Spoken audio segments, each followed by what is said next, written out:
Hare Krishna. Welcome to the Bhagavad Gita class. We are going to start a very important chapter today, chapter 4. Lot of important concepts coming up, especially in the first half of the chapter. So please pay attention. We will start with Mangalacharan prayers. I will share my screen.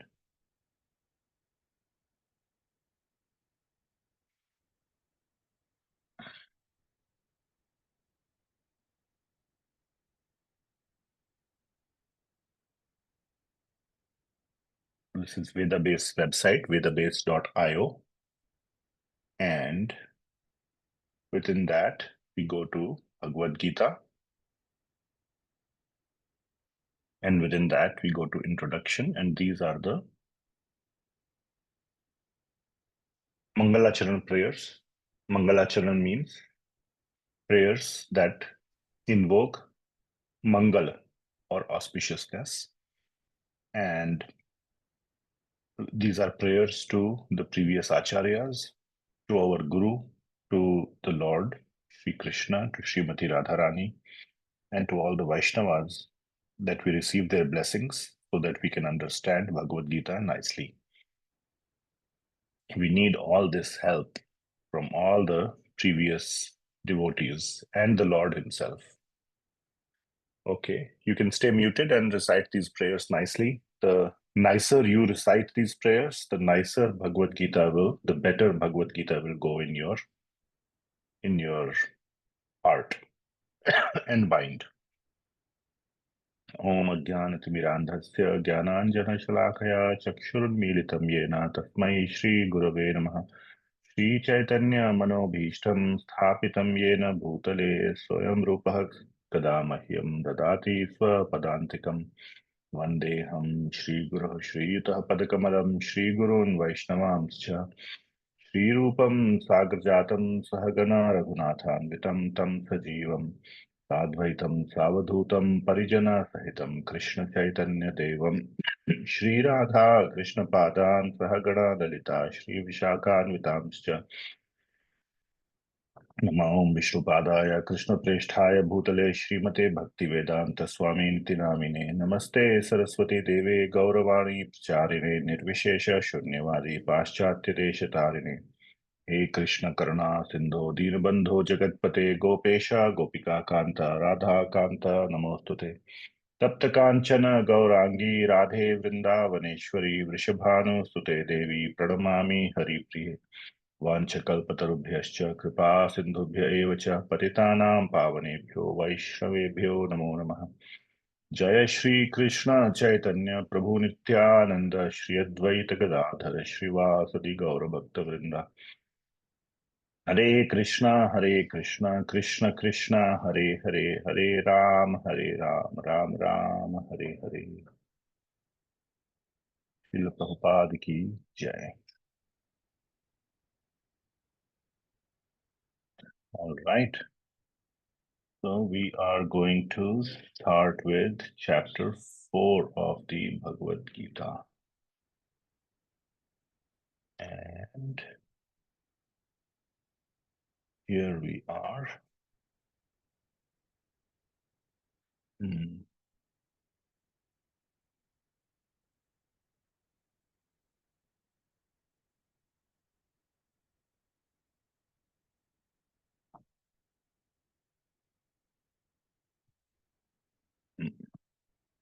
Okay.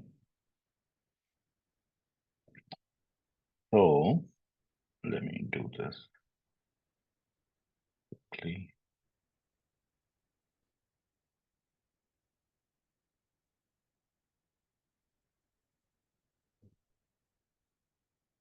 Give me 1 second.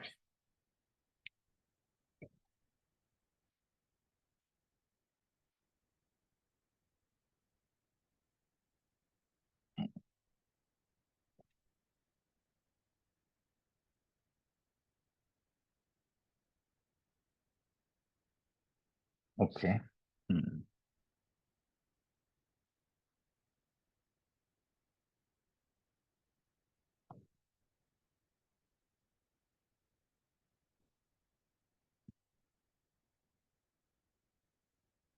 Okay. I'm still audible? Yes. Yes. Thanks. Okay. So chapter 4 and all the way from Tiruvananthapuram. So we are in Tiruvananthapuram or Trivandrum. And yeah, last week class was from Ayodhya, I guess. So Trivandrum or is has the Ananta Padmanabhaswamy temple, and it was visited by Lord Sri Chaitanya Mahaprabhu during his travels to South India. So he came down sort of the east side of the Indian peninsula and went back up north over through the west side. So he came down from like from Kanyakumari, and he traveled up to Tiruvananthapuram to Adikeshav temple, which is where we want to go today. Yesterday we went to the Ananta Padmanabhaswamy temple. Very, very beautiful temple. And got very nice darshan. Huge deity of Lord Vishnu in a lying down position. And we could only see him through 3 doors. So the first door where we entered, when we entered the sanctum, we saw his feet. Then through the second door, we saw his navel and his middle portion, where there was the lotus flower stemming out of his navel with Lord Brahma sitting on it. And then on the last door, which is where his head is, we saw his beautiful face and got nice darshan. And yeah, it was very nice. Then there was a temple. I mean, in the campus, there were several other temples of Lord Krishna was there, Lord Ganesha. I can't remember what else. Memory is pretty bad. Anyway, it was a very nice experience. And yeah, they have a very strict dress code. The men have to wear dhoti. I knew that, so I went in my dhoti and kurta. But then you have to take off your top. So men have to be topless, so to say. And there's a cloakroom where you check in your stuff. And women have to wear saris. So we knew that, so we were appropriately dressed. And we checked in all our stuff. They make you check in everything: mobile phone, smartwatch, everything. So there's nice arrangements are there. It was very nice. It was very, very nice. There was a lot of police inside as well, also in proper dress. So the only way you could recognize that they were police were because they were wearing those badges, like a neck badge, like you wear in companies around the neck. The badges were hanging, and on the band of the neck, it was written Kerala Police. A couple of the policemen had revolvers next to them, so we knew that. It was very nice. What else? Yeah, so that's what happened. So yeah, today we plan to go to Adi Keshava temple. This is another very famous temple in Kerala. And this is where Lord Chaitanya Mahaprabhu uh, uh, got access to the 5th chapter of Brahma Samhita. And he made a copy of it. He copied it and brought it back with him to Jagannath Puri. So that is the Brahma Samhita that we know and have today. and that was extracted from the Adi Keshava temple. So very, very important scripture. Maybe someday we will go through it. You can go through it today if you want. It's there on Veda base. These are the prayers of Lord Brahma at the time of creation. Very important prayers, and have like just tremendous amount of amazing things packed into it, into about 62 verses. Yeah, I guess that's and you can read all about Lord Chaitanya Mahaprabhu's travels to South India in Sri Chaitanya Charitamrita in Madhya Lila chapter 9. And these two temples specifically come around verse number 225 to 250. So you can read from Chaitanya Charitamrita these portions if you want to kind of connect and find out the relevance to us as into the followers of Sri Chaitanya Mahaprabhu, the Gaudiya Vaishnavas. Okay, Sri Devi Mataji, you have a question.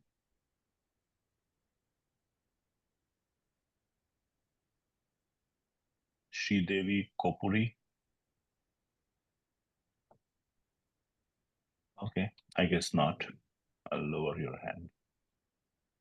Okay, chapter 4.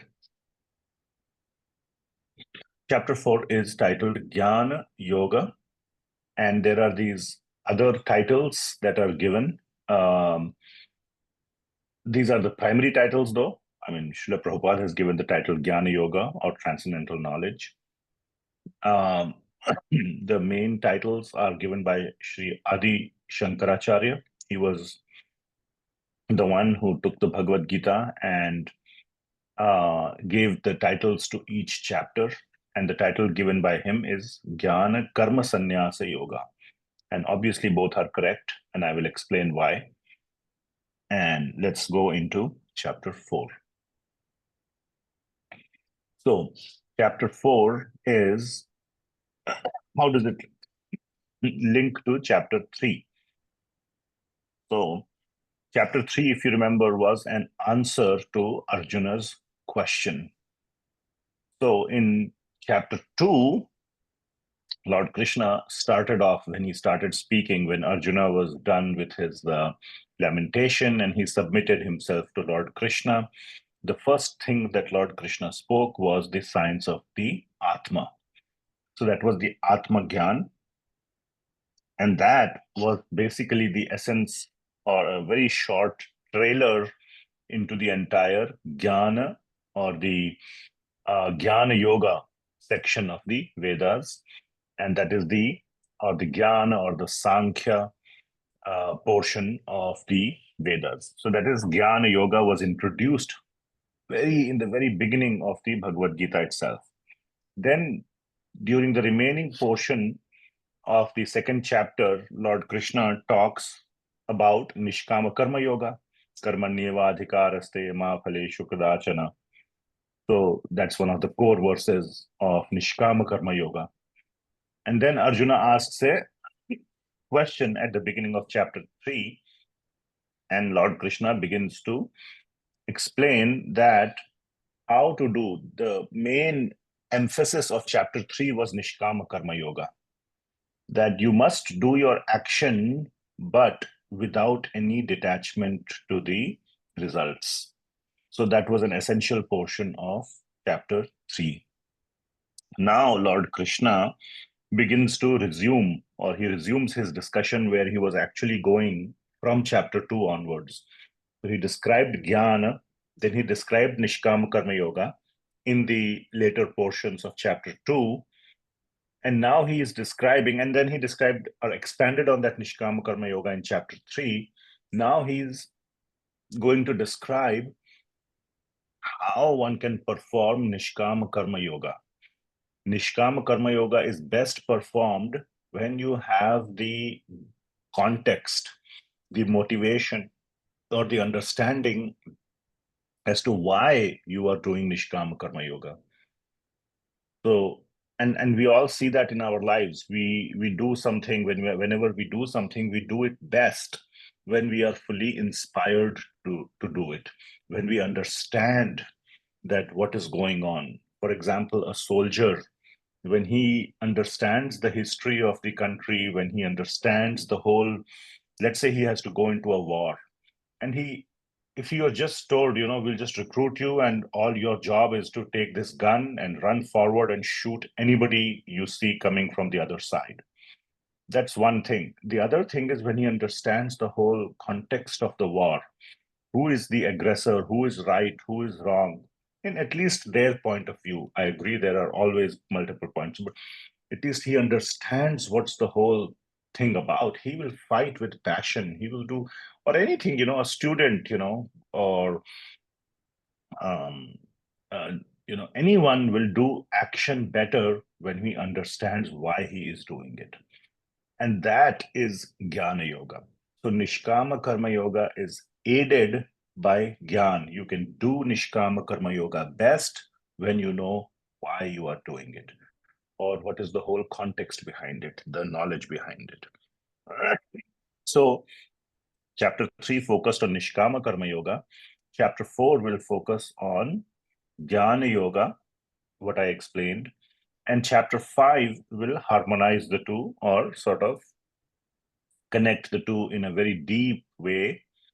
And that is why this whole section of chapter 2, 3, 4, and 5, these 4 chapters form a very well integrated section of the Bhagavad Gita. So the essence of chapter 4, I just explained. I just have put it in words here on the slide. So we'll go through it. Know and act. It's not just about act, like the example of that soldier. Just point your gun and shoot. Know and act. Then the action becomes much, much more meaningful, and it becomes much easier to detach from the result.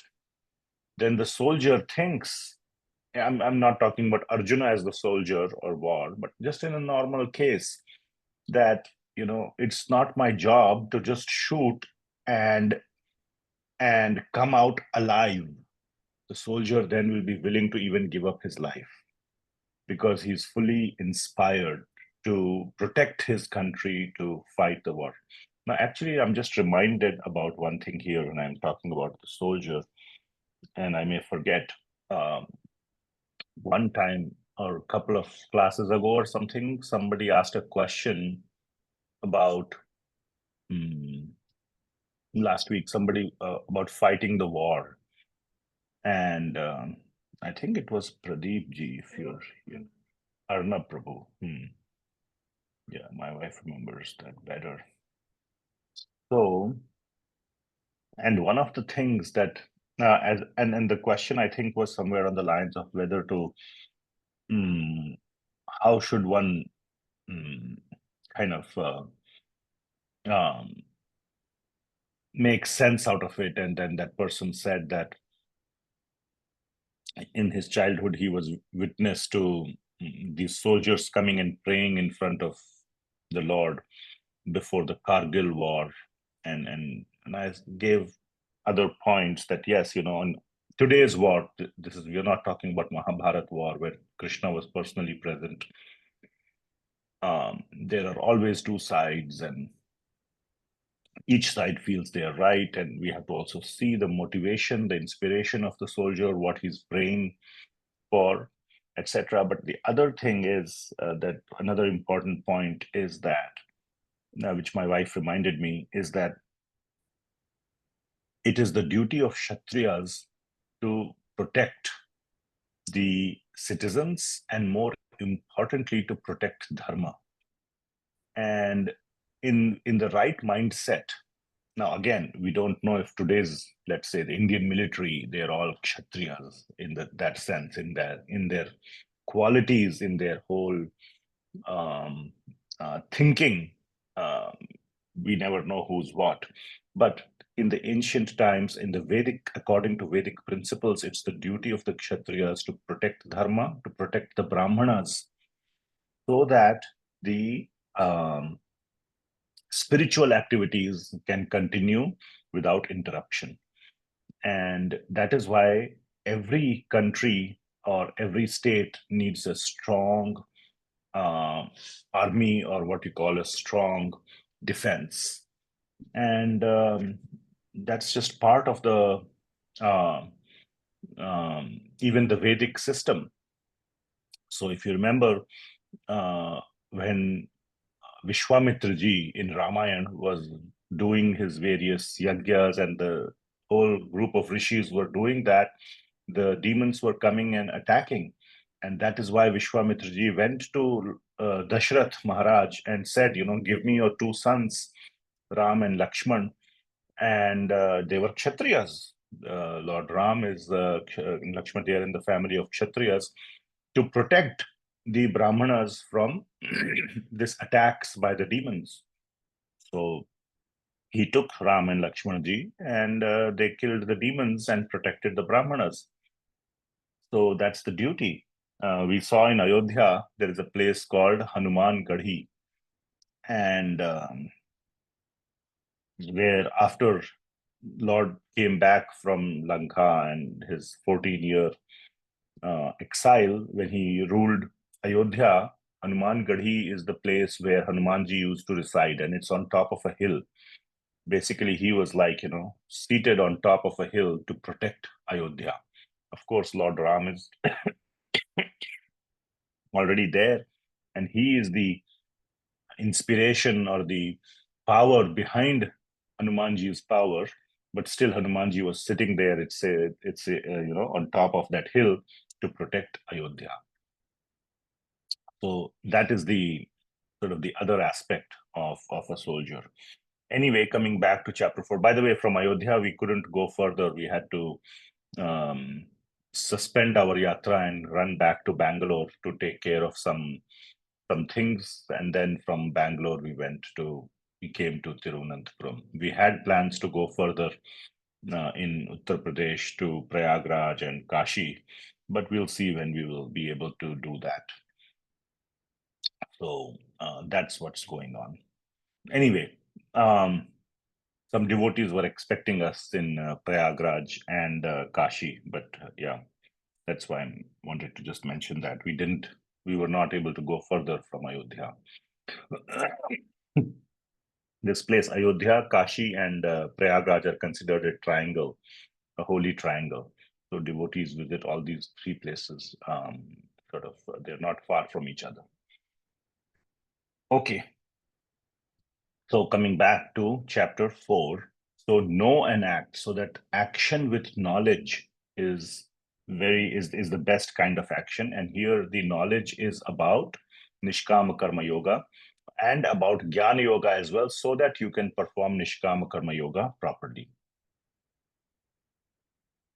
Action with knowledge of purpose.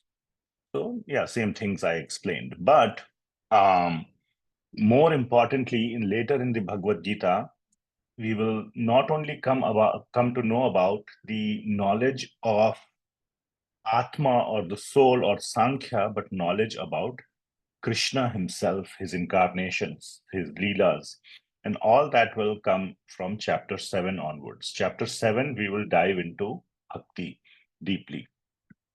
Now,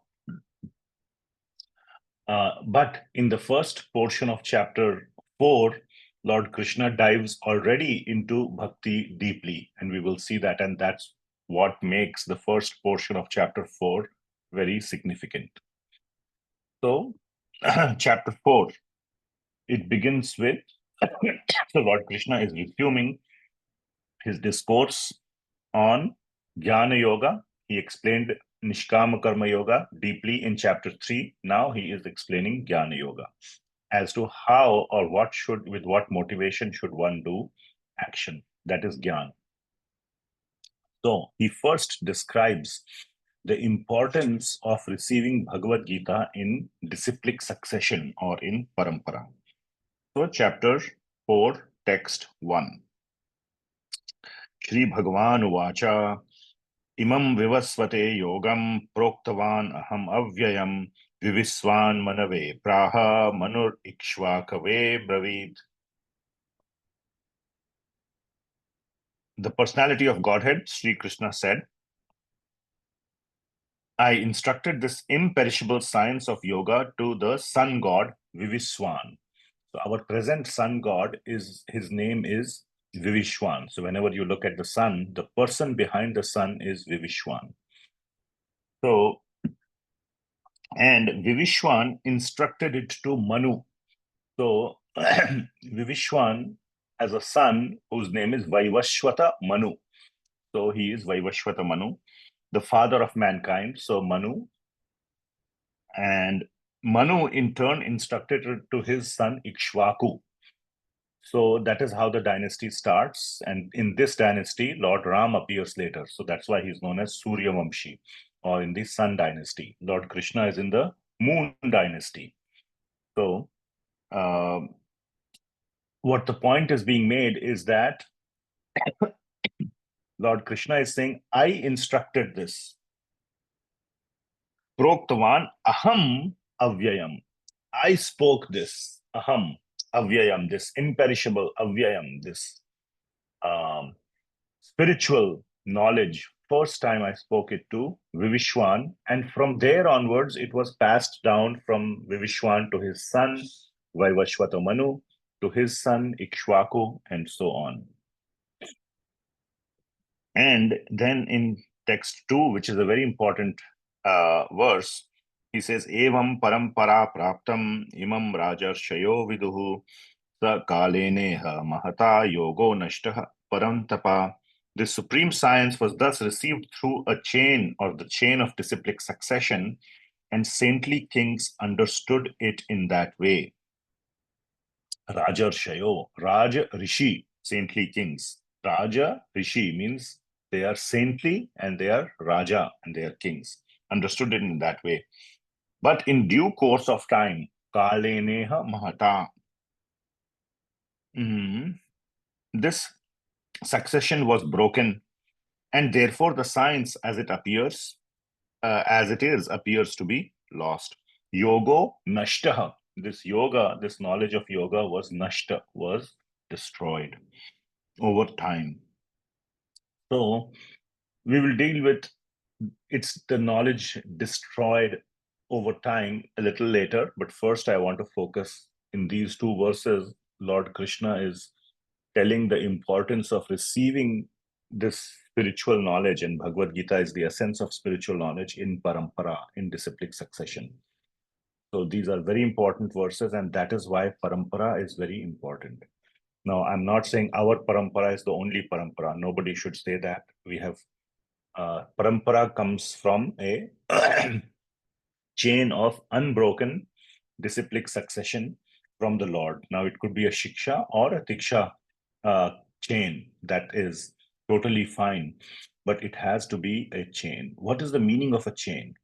A chain means it is a chain of purity and quality. So quality is ensured if there is purity. Okay. And the purity of the content is maintained. And how is that? It comes from a perfect teacher to a perfect student.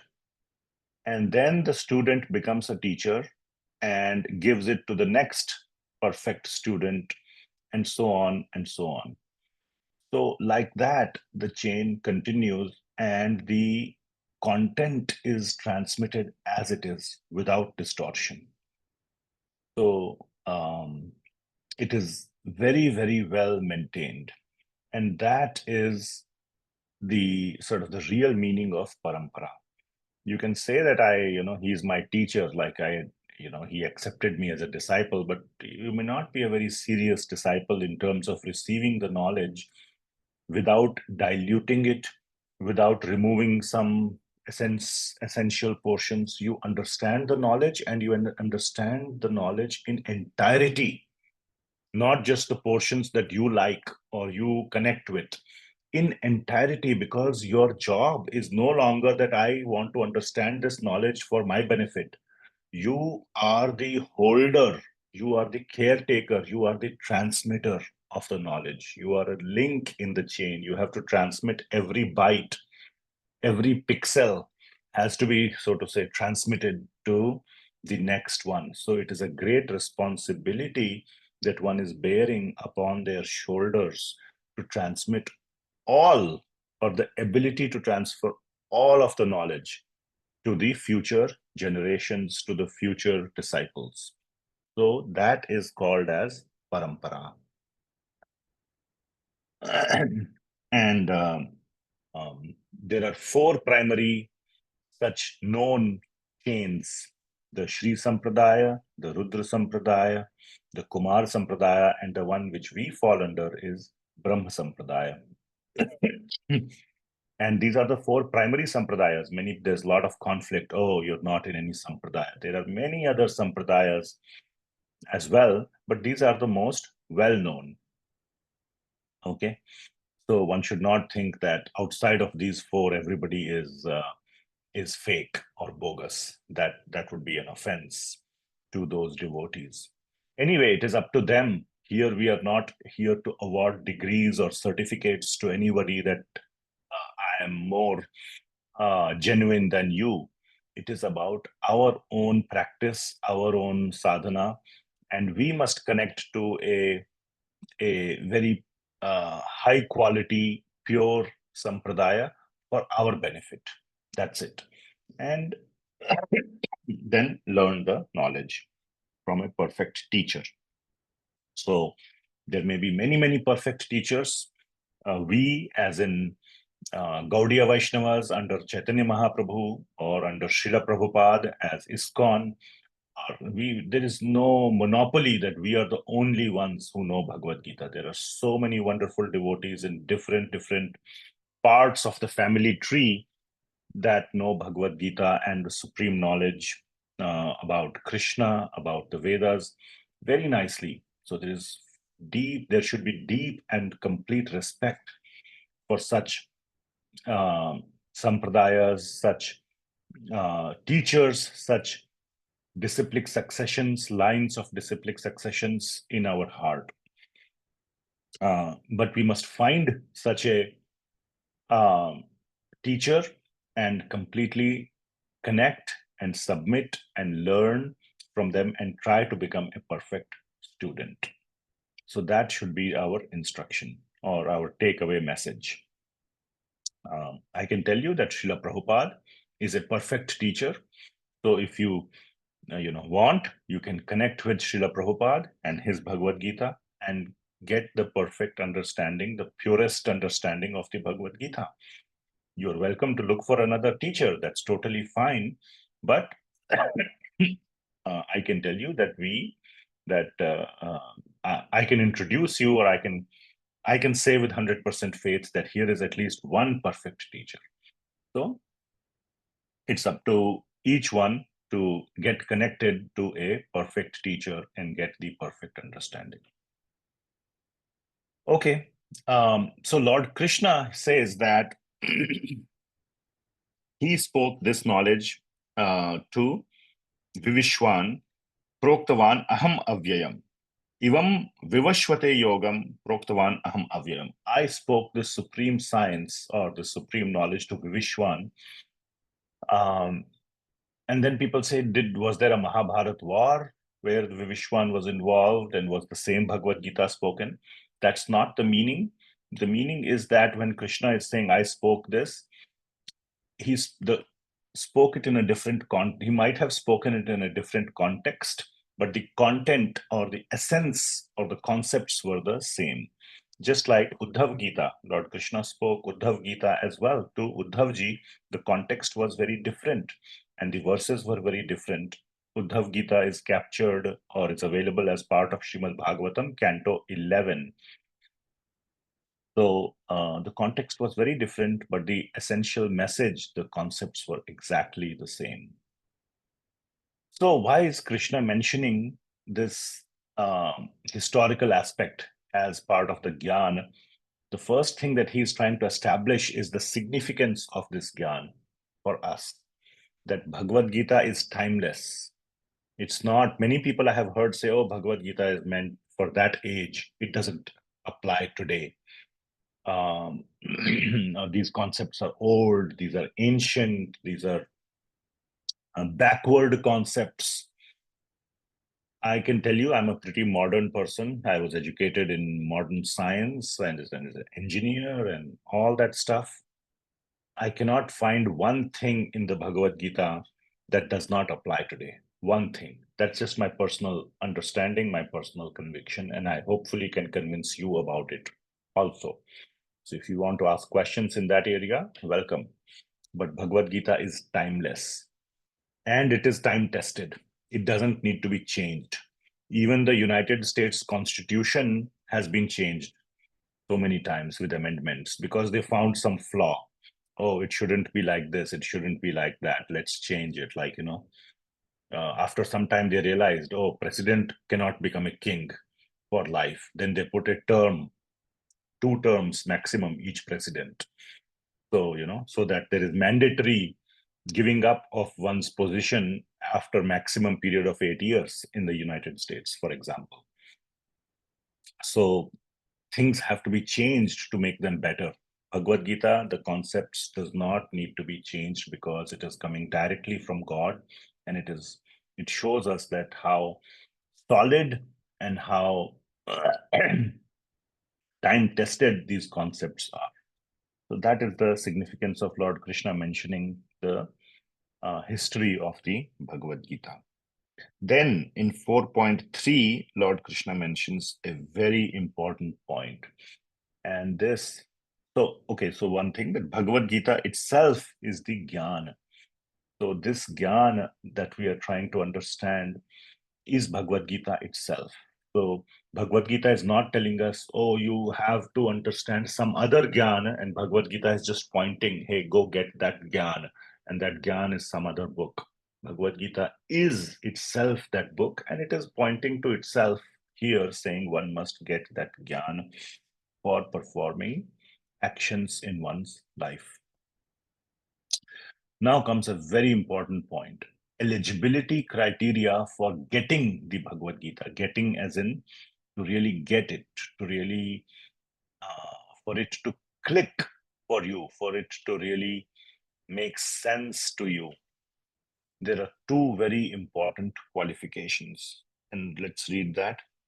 Sa evayam maya tedya yogah proktah puratanaha bhakto asi me sakha cheti rahasyam etad uttamam. So 2 words are used in the 3rd line. Bhakto asi me sakha cha iti. So Lord Krishna is saying that I am sharing this knowledge with you for 2 qualities that you have. That you are my bhakta and you are my sakha. So these are the 2 very important qualities that one must have to understand Bhagavad Gita in the proper way. You can try to understand it in an argumentative way. Okay, try to explain me, I will find all the flaws in it. You will find flaws in it, and then you can, live with the understanding that Bhagavad Gita is flawed. Bhagavad Gita will remain like a closed book for you. That is why Lord Krishna calls it in the next line, Rahasyam hi etad uttamam. And you can understand this Uttam Rahasya, this topmost mystery, Uttam Rahasya, he calls it. So the key, the chabi hoti hai na, tale ki.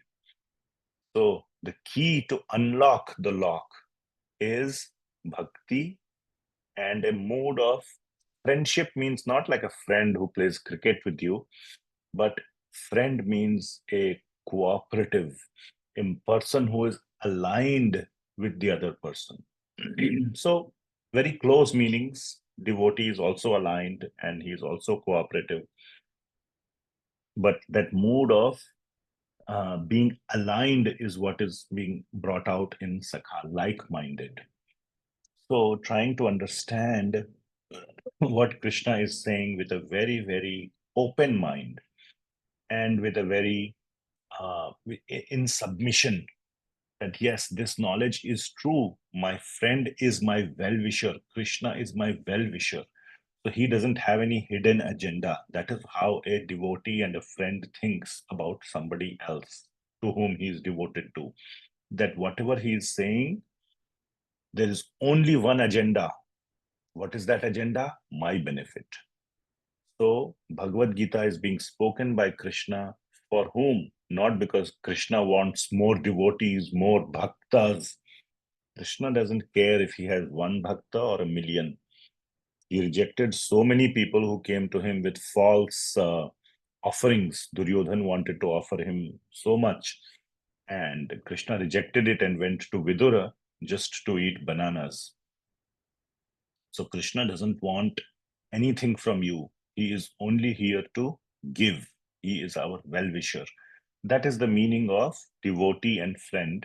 With that mood, when we understand, just like a father, when he chastises the child, if the child thinks, oh, my father is a mean person and he, just wants to be mean to me, then the relationship will break down. But in that chastisement, and of course, the father doesn't just chastise, he first tries to explain and all that. But father is a human being. Sometimes he loses his temper and chastises. But, if the child sees that, yes, ultimately it is my benefit, for my benefit, then there'll be some learning opportunity for the child and he will become better. So that is the Bhakta and Sakha aspect. And the second aspect is that this Bhagavad Gita is a rahasya. It is a mystery. So now the question comes, why is it a mystery? Why, what really makes Bhagavad Gita a mystery? So first of all, like, people do not take it as Krishna is my friend or he is my well-wisher. That mood is not there, that everything in the Bhagavad Gita, even if it doesn't make sense to me that it is in my benefit, still it is in my benefit. When the father or mother tells the child, eat this bitter medicine, it's not so that the child suffers eating something bitter. It is for the benefit of the child. The child understands that this bitter medicine is still for my benefit. So that is the first thing, to consider that this person who is talking is my well-wisher. Then there are some practical aspects why it is a mystery. The first one is because people don't open it and read it. I'll tell you, it's just a practical aspect. Many people argue so much about Bhagavad Gita and they haven't even opened it and read it. And this is very evident for somebody who has read it, very evident to just counter, oh, what you're saying is not even there in the Bhagavad Gita. Show me one page, one line where what you're saying is present. Immediately they'll say, oh, I have not read it, I just heard it from someone. So, people just don't open it and read it themselves. Then not just reading one page or one line, it can be taken out of context. One should read it in sequence and fully, not just in sequence from chapter 5 to chapter 7. That's sequence 5, 6, 7. What about chapter 1 to 4? What about from after chapter 7? Not just in sequence, but read it fully from the first verse to the last verse. And like I said, with the acceptance that Krishna is God and my well-wisher, not just God. Some people even think God is mean, God is cruel. But not just God, but God who is my friend. Then that mystery will really unfold. And it will really, really unfold when you don't just understand it, but try to apply it in your life. And then you will see and apply it with seriousness, with intensity and steadiness, with a lot of sincerity, seriousness, and steadiness. So you can apply, you can do bhakti intensely for one day, but here we are saying steady, and not just steady in a superficial way, but intensely. So both things have to be there: intensity and consistency. And then you will see how Bhagavad Gita unfolds in your life. Magically, it will unfold. So nicely you will see that Krishna is reciprocating just like he was reciprocating to Arjuna. So that is why it is a mystery. Most people don't do this, and the book remains a closed book. All right. Okay, Ram, you have a question. You have raised your hand. Yes, I was wondering if there's a verse in Bhagavad Gita or something which would support the third sub-bullet that if you, or I guess like the something that like if you don't read Bhagavad Gita with the acceptance that Krishna is God, then Krishna will not reveal it to you. Is there any like verse that says something like that?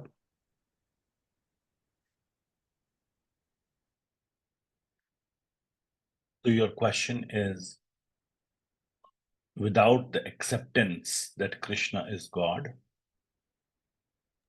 Yes. Or even like the So fourth point that if you don't apply it, then you won't understand it or something. yes, there are one thing that comes to my mind is those very important. There are many places where Krishna says, if you follow what I am saying, you will be successful, you will be victorious, you will be happy. And if you don't, you will be destroyed. He said that in chapter 3 as well, in the very end. Let me open up Veda base and show you. And then he says that in chapter 18 is what was coming to my mind, those famous 5 verses, which I will. What happened here? Okay. So let me share my screen. Bhagavad Gita as it is, chapter 3, and towards the very end, he says that.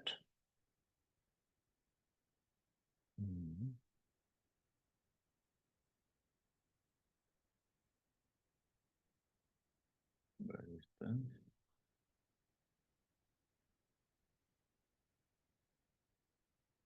Before Arjuna's question, yes.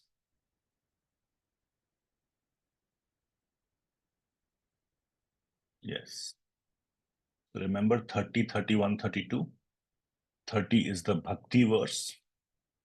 That's surrendering all your mat paraha. This is the mat paraha verse 30.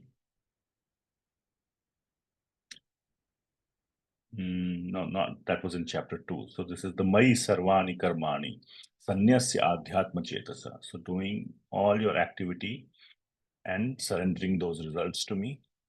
Those persons who execute their duties according to my injunctions become free from bondage of fruitive actions.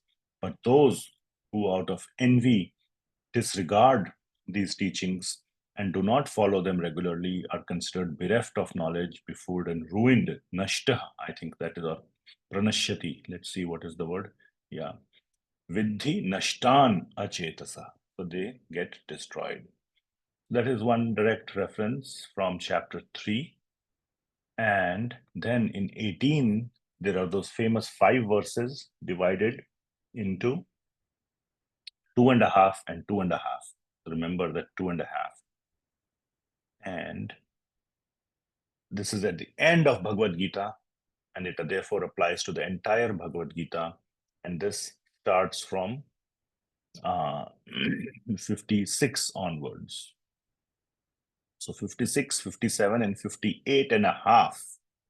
These 2.5 verses show that what happens when you do follow Krishna's instructions. Though engaged in all kinds of activities, my pure devotee under my protection reaches the eternal imperishable abode by my grace. In all activities, just depend on me, work always under my protection. In such devotional service, be fully conscious of me. Okay? If you do this, if you become conscious of me, what will happen? You will pass over all the obstacles of conditioned life by my grace. So this is what happens if you are aligned with Krishna. Next 2.5 verses, okay? The next 2.5 verses are these ones. If, however, you do not work in such consciousness, but act through false ego, not hearing me, you will be lost. If you do not act according to my direction and do not fight, then you will be falsely directed. By your nature, you will have to be engaged in warfare. Under illusion, you are now declining to act according to my direction. But compelled by work born of your own nature, you will act all the same, O son of Kunti. But what it means, you will act, but it will be out of your own conditioning. And then ultimately, you will be lost. Here also, the word nasha or something comes like that. Yeah, vinangshasi. So, vinangshasi means you will be lost. I hope that helps. There are other references also, but these two come to mind.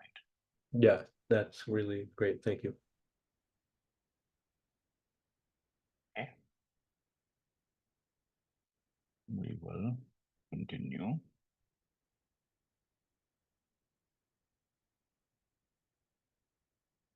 Okay.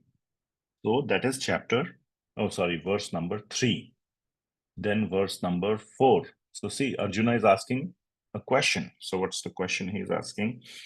Arjuna said, the sun god Vivasvan is senior by birth to you. How am I to understand that in the beginning you instructed this science to him?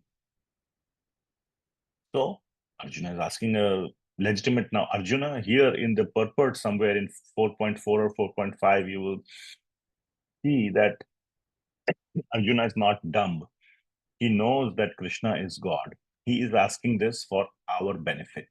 Okay, that's point number 1. So let's see what's the question he's asking. He's saying that, hey, Vivasvan is older than you. Everybody knows the story of Krishna's birth by now, how Krishna was, Kamsa tried to kill him, and when he was born, there was the prophecy that 8th child will kill Kamsa. All this was there. So basically, point is, Arjuna is saying, hey, you were just born like some time back, and the sun has been there for millions of years. The sun, you look up in the sky, there is the sun, and therefore Vivasvan has been there. So you are so much junior or younger than the sun. How is it that you instructed Vivasvan? So it's a legitimate question. It's like, if I tell that, oh, I am the teacher of Mahatma Gandhi, how does that make sense? I was born in 1974 and Mahatma Gandhi was born in 1869 and passed away in 1948. There's no way I can claim to be the teacher of Mahatma Gandhi. So it doesn't make sense. That's the question Arjun is asking. So he's asking, so what we should learn from this verse 4.4, we should also ask tough questions to our guru, but in a proper mood. So it's not like Arjuna is challenging or arguing with Krishna. He's asking this in a very humble way. But it shows that Lord Krishna does not promote blind faith, that just what I'm saying, just accept it. Even if you have questions, you suppress the questions. That is not the mood. Lord Krishna encourages questions. And so was Shukadev Goswami when he was speaking Bhagavatam. So many questions were asked. Whole cantos were spoken as answers to one question. If one question was not asked, a whole canto of Bhagavatam might have been missing, like 7th canto, for example. That entire canto could have not been spoken, maybe. Or in other words, that 7th canto was answer to one question by Parikshit Maharaj, that please tell me the history of Jaya and Vijay. And the first incarnation of Jaya and Vijay was Hiranyaksha and Hiranyakashipu. So the whole 7th canto came about Hiranyakashipu. So one question and so many detailed answers. So questioning is very important and but meaningful, and deep questions that are coming after applying the knowledge or trying to apply the knowledge, not just, what if questions, what if this, what if that, just because of just like time pass questions. No time pass questions. Serious, deep questions. Okay, so what does Krishna say in his response? So in his response, he says these few verses from 5 to 8. Okay. Or you can even think 5 and 6. 7 and 8, Lord Krishna goes back to his previous continuation that he spoke this knowledge to Vivasvan. And now he is speaking it to Arjun.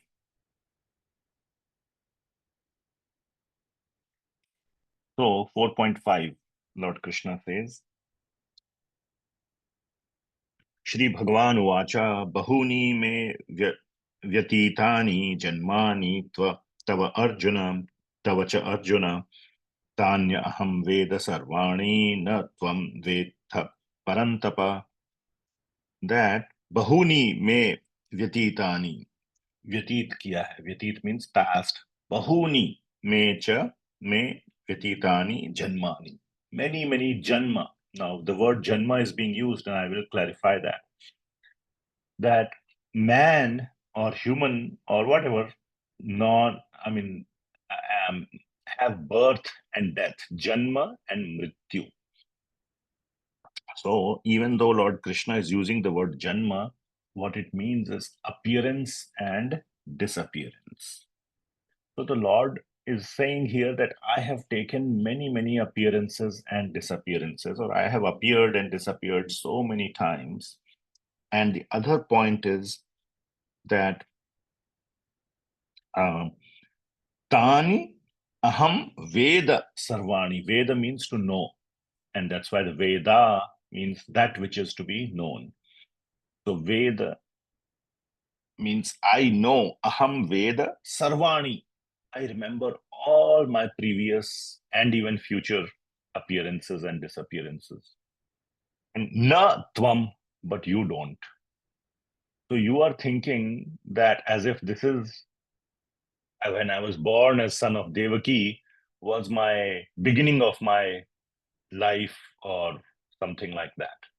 Now, he has already spoken that even you have had multiple lives in the past, but you don't remember them. I remember the entire cosmos, the entire universe. I remember all, not just himself, but everybody's past, present, and future is known to Sri Krishna. And the other point is that Janma coming back. So that is what he's saying, first of all, that I remember all those. So in a different appearance, in a different time when the Lord appeared to Vivasvan, he spoke it. But it is, he is the same Lord, and he never has a material body that dies. The soul never dies. Even Arjuna's soul will not die. That he has said in chapter 2 itself. But he's saying that the Lord himself, when he appears, he doesn't even have a material body that dies, because he takes birth in the spiritual body. That is the 6th verse, where he says that although I am unborn and my transcendental body never deteriorates. So Krishna's body never deteriorates. My body deteriorates. I used to look very smart and handsome. At least I like to think that when I was 16 years old, but not so now when I am 50. So my body has deteriorated since then. But Krishna is always 16. There is no Shastra, there is no reference, nothing where it shows Krishna became old or Lord Ram became old, like an old man with wrinkles and a beard and lost his hair. Nothing like that. Krishna always, he performs his childhood pastimes. One can ask why he was not born at 16. Because he wanted to perform the childhood pastimes and give that pleasure to his parents, Vatsalya, Bhava. And then when he became 16, he remained at that because his body is transcendental. When Krishna was present, even on the planet Earth, his body was not made out of material elements. It was completely spiritual. So that's what is written here in verse 6. Although I am unborn and my transcendental body never deteriorates, and although I am the Lord of all living entities, I still appear in every millennium in my original transcendental form. So, avyaya atma. So that is the word that is used. Ajo api san avyayatma bhutanam ishwaropi san prakritim swam adhishthaya sambhavami atmamayaya. So the Lord appears and disappears in his transcendental form, in his spiritual form. He does not have a material body like us that over time deteriorates. And he comes in his spiritual body and he just appears and disappears. He goes from one planet to the other, one universe to the other, like a king who visits various states and cities and so on. So you cannot say that the king arrived here or the king was born here 1 hour back and then he died 2 hours later after giving his speech and he departed. You cannot say that. He just appeared and disappeared. And how he does that? Atma Mayaya. By his own internal potency, he is able to do that. So the Lord seems to take birth. Yes, Devaki was pregnant. Her belly became big. Now you can think, oh, today also when people are born, they are born from a mother's womb. The belly becomes big and then, the child is born at the time of delivery. So what happened in the case of Krishna was also the same. How are you saying that he's never born or he's like that? Well, in that case, you need to read Srimad Bhagavatam. Bhagavatam, Canto 10, Chapter 1, 2, Chapter 2 specifically talks about the birth of Lord Sri Krishna, 2 and 3. That how, just to fool others, that yes, the 8th child is being born, Devaki was pregnant. But the Lord entered Devaki, not how it happens in the material way.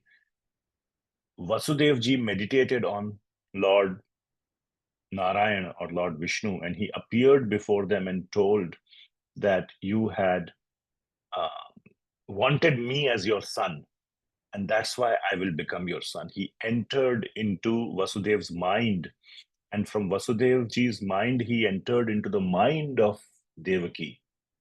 And from the mind of Devaki, he came into the womb of Devaki. And when he was born, he was not born like human beings are born. He just appeared as Lord Narayan in front when the time came for his appearance on Krishna Janmashtami.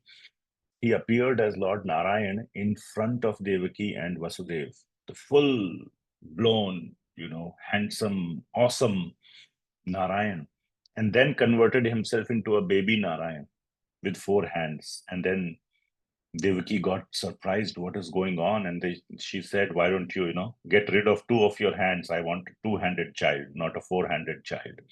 So he says, okay, I'll become a 2-handed child. And that's how he took the form of Sri Krishna. So that is the appearance. Same thing with disappearance. People say, oh, hunter killed him with an arrow. Who can kill Krishna with an arrow? He took like millions of Bhishma's arrows in the Mahabharata war. He was seated in front of the chariot. So he was like a shield in front of Arjuna and taking so many arrows from Bhishma. How can one arrow of a hunter kill him? So in the 11th canto, it is described that was just the arrow was shot by this hunter.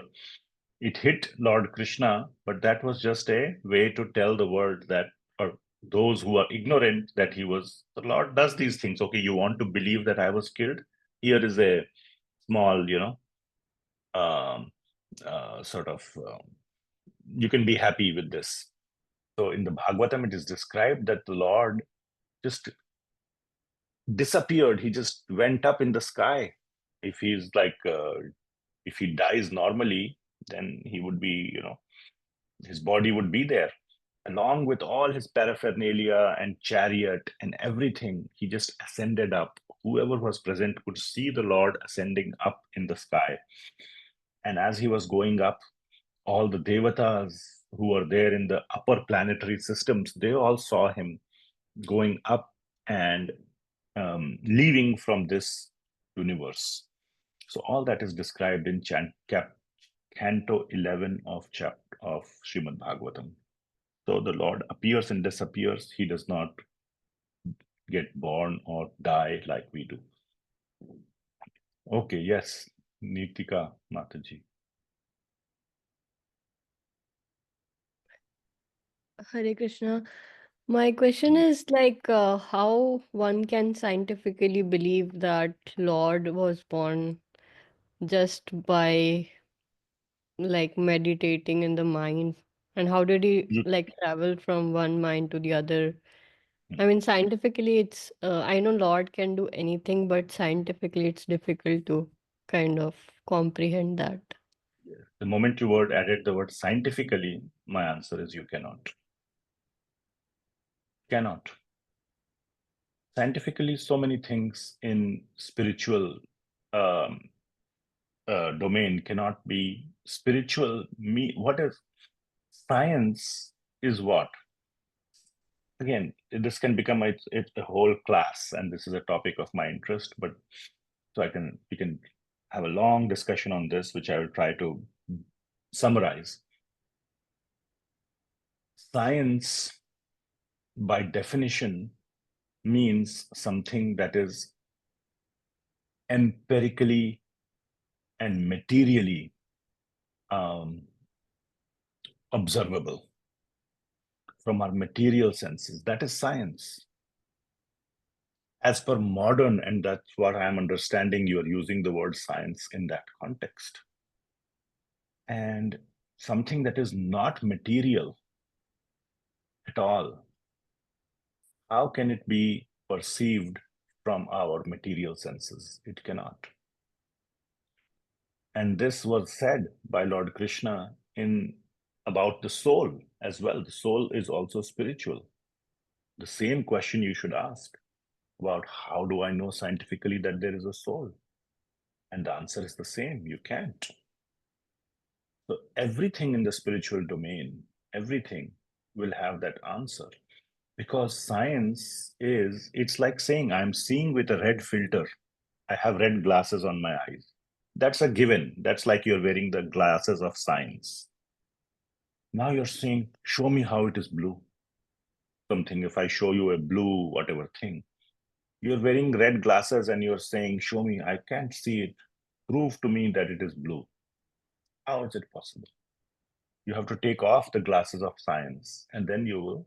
And through the process of sadhana, through the process of one of the yogas, whether it is karma yoga, dhyana yoga, jnana yoga, or bhakti yoga, then you will understand the spiritual topics.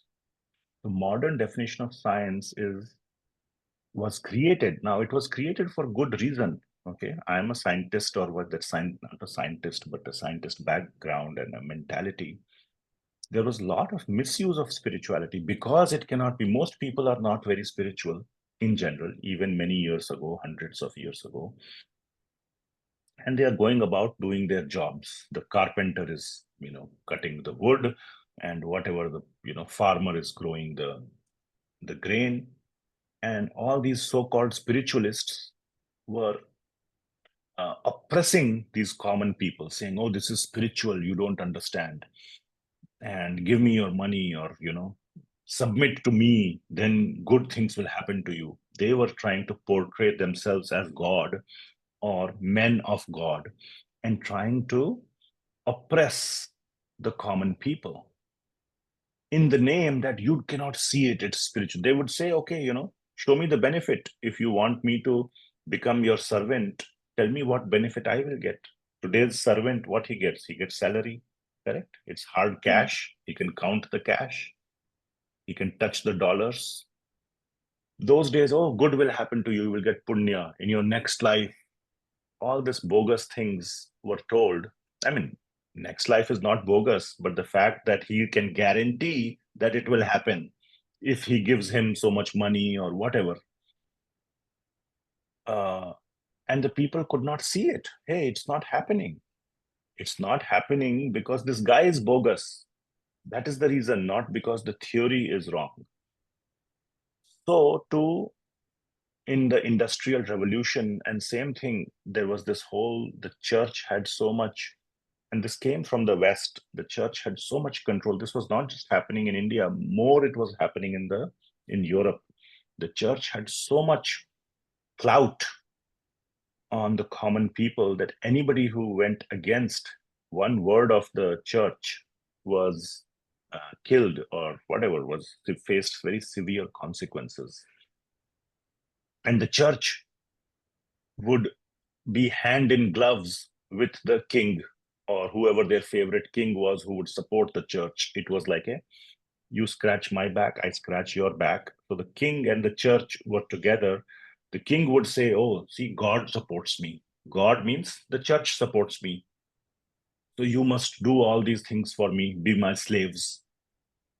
And that led to the French Revolution, for example. And part of it was because of the emergence of science. And all these people, Galileo, Copernicus, Newton, this whole thing, that the scientific revolution is sort of timed with that industrial revolution, because the industrial revolution gave the tools and the means.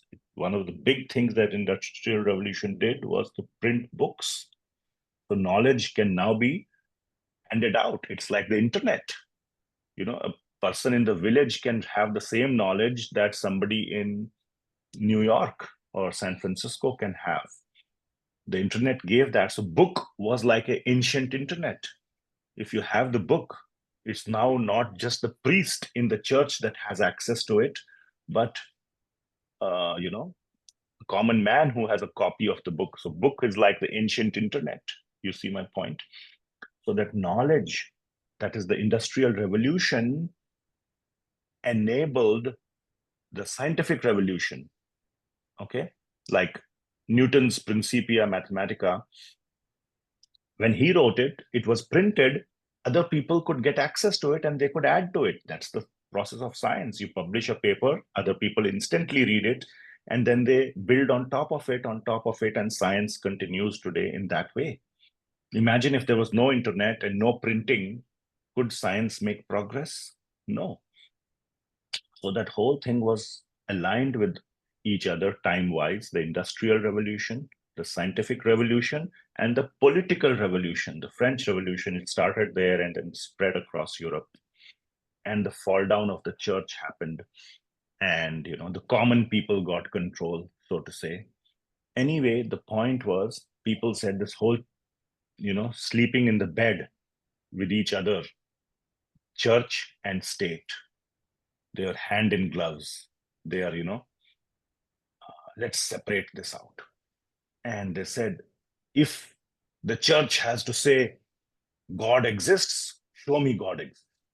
We will not believe anything unless we see with our eyes. All this thing, because there was misuse. And when there is misuse, you have to put brakes. So science was sort of, those limitations were put by the definers of what science is to be only material. I should be able to see it with my eyes, otherwise it doesn't exist. So therefore, this whole God business or this whole spiritual business went out of the window. And it created, yes, created material prosperity for the common person. From the slaves, they became free people. That's what was the contribution of science. Free and, so to say, happy people. You are a happy person, right, Nitika? You're not a slave of a what you call some zamindar or some landowner, correct? In that sense, you are much happier. It's a happy society. That is what this whole scientific revolution, that was the gift of the scientific revolution. The downside is that it completely blocked us from accessing spiritual topics in the right way. So yes, spiritual topics by nature have a tendency to be highly misused. And it was misused, and therefore breaks were put by saying, if we cannot see it with our eyes, it doesn't exist. And we take that too far. And that is why we have to have a balance. And we cannot say that, if one is completely blocked, that, okay, I will apply the scientific principles, which means I need to see it with my eyes at a material level. Otherwise, it doesn't exist for me. Then Bhagavad Gita will be a Uttam Rahasya for you. It will remain a closed book. So I hope I answered that question, and it took little time, but the point is that it cannot be explained. And this whole last few minutes is a sort of that science dump, the basic background of science, the basic divergence of science and spirituality. Got it. Thank you. Just one more follow-up question I have, just out of curiosity.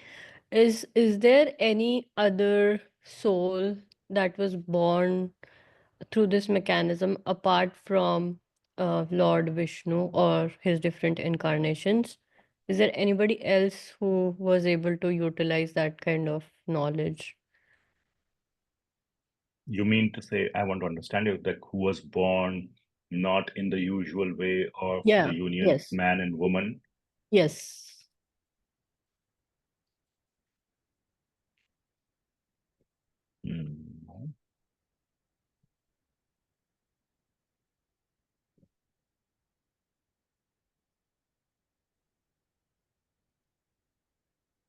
I don't want to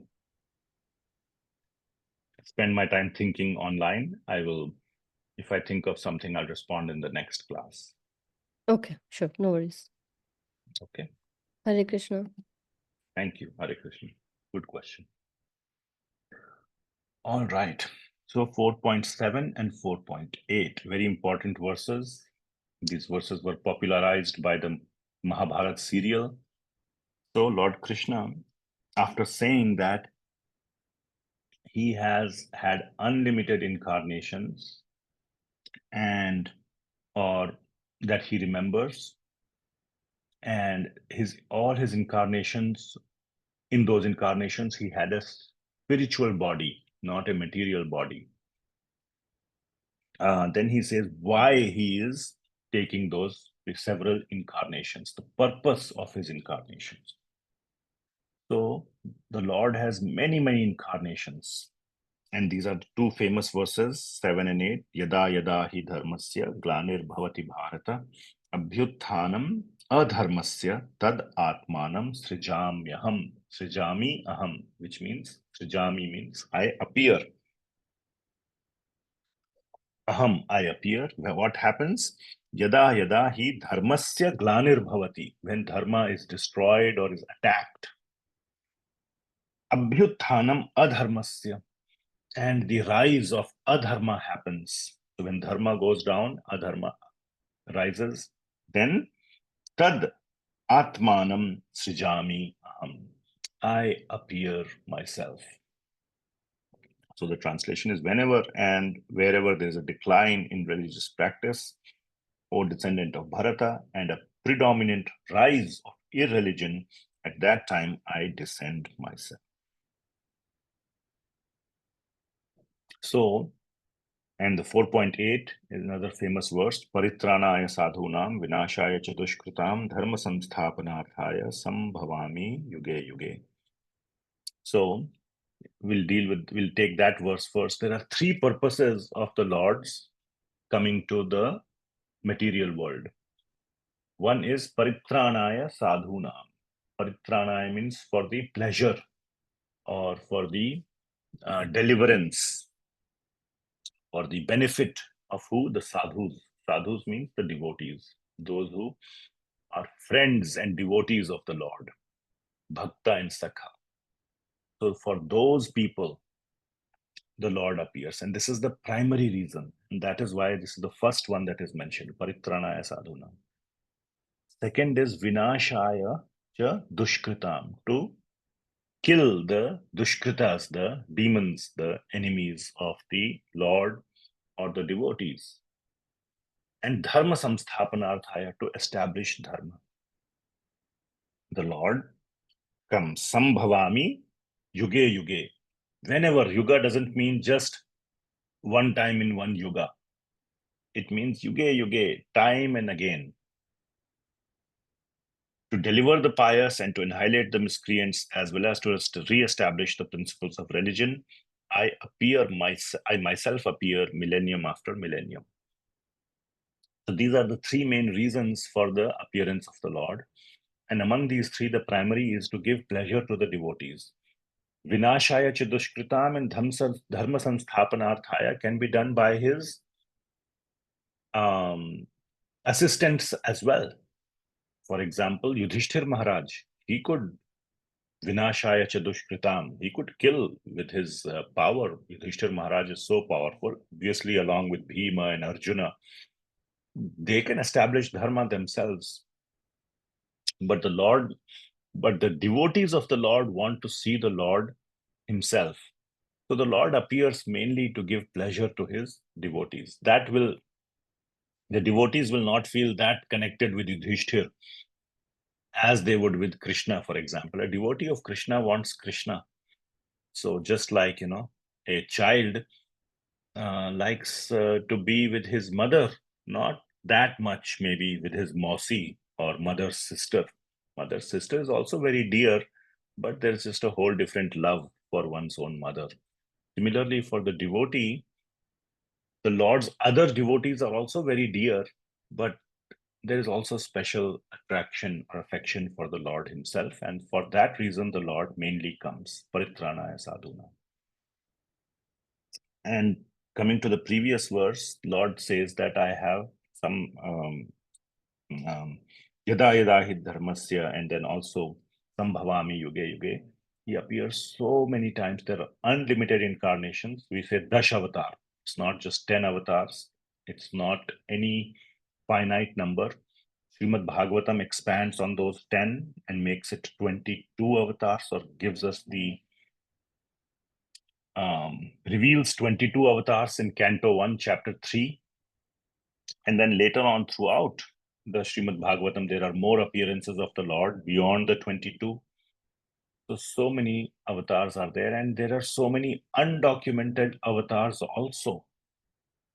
You never know. The person on the street whom, could be an incarnation for a specific purpose. He may have appeared to help a particular devotee. He may have appeared. Now, it doesn't mean that we should worship. It doesn't mean, so there's a slight difference that I want to point out.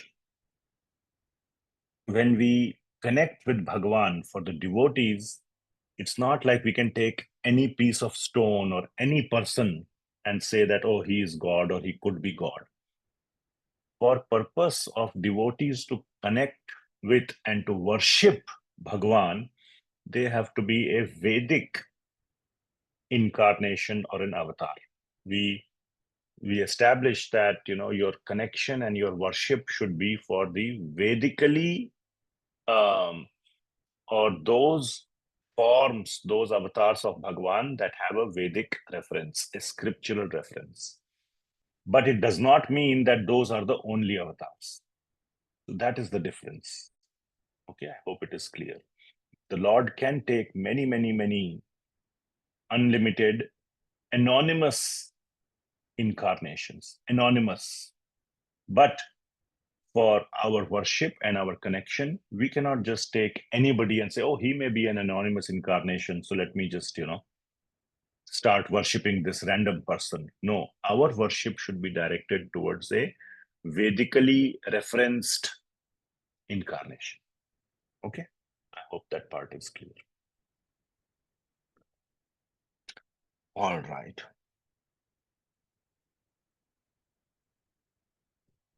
Now comes a very important verse, 4.9. Okay, before that we have a question. Ram Prabhu. Namaste, Swami. So one quick question. What is a Vedically referenced incarnation? What's the definition of that? Like how do I Which is know directly this? mentioned, which is directly mentioned in the Vedas and the Puranas. So So all there the are, incarnations of God has been mentioned in the Vedas, the future and past. yes, Kalki avatar, for example, in future. Even Buddha, the Vedas were written before, at least written in written form by Veda Vyas. Krishna Dvaipayana Veda Vyas is the current person who has written penned it down in writing. When he wrote it, Buddha was not appeared yet. He appeared when? In 300 BC, or about 2000 years ago, or 2500 years ago, 500 BC or something, he appeared. His name is there in the Vedas, which predate him. And then Kalki avatar is there. In the future, he will come. So yes, future also is there, past also, all of them are there. And when we say Vedas, Vedas have several branches. The Vedas, the Puranas, and the Itihasas. Those are the three branches. And Vedas means the Vedas, the Upanishads, the Vedanta Sutra. So that is the Vedas. Then there are the Puranas, the 18 primary Puranas, and then the two main Itihasas, Mahabharata and Ramayana. So that whole body of knowledge is being called as Vedas. All right. Thank you. Okay.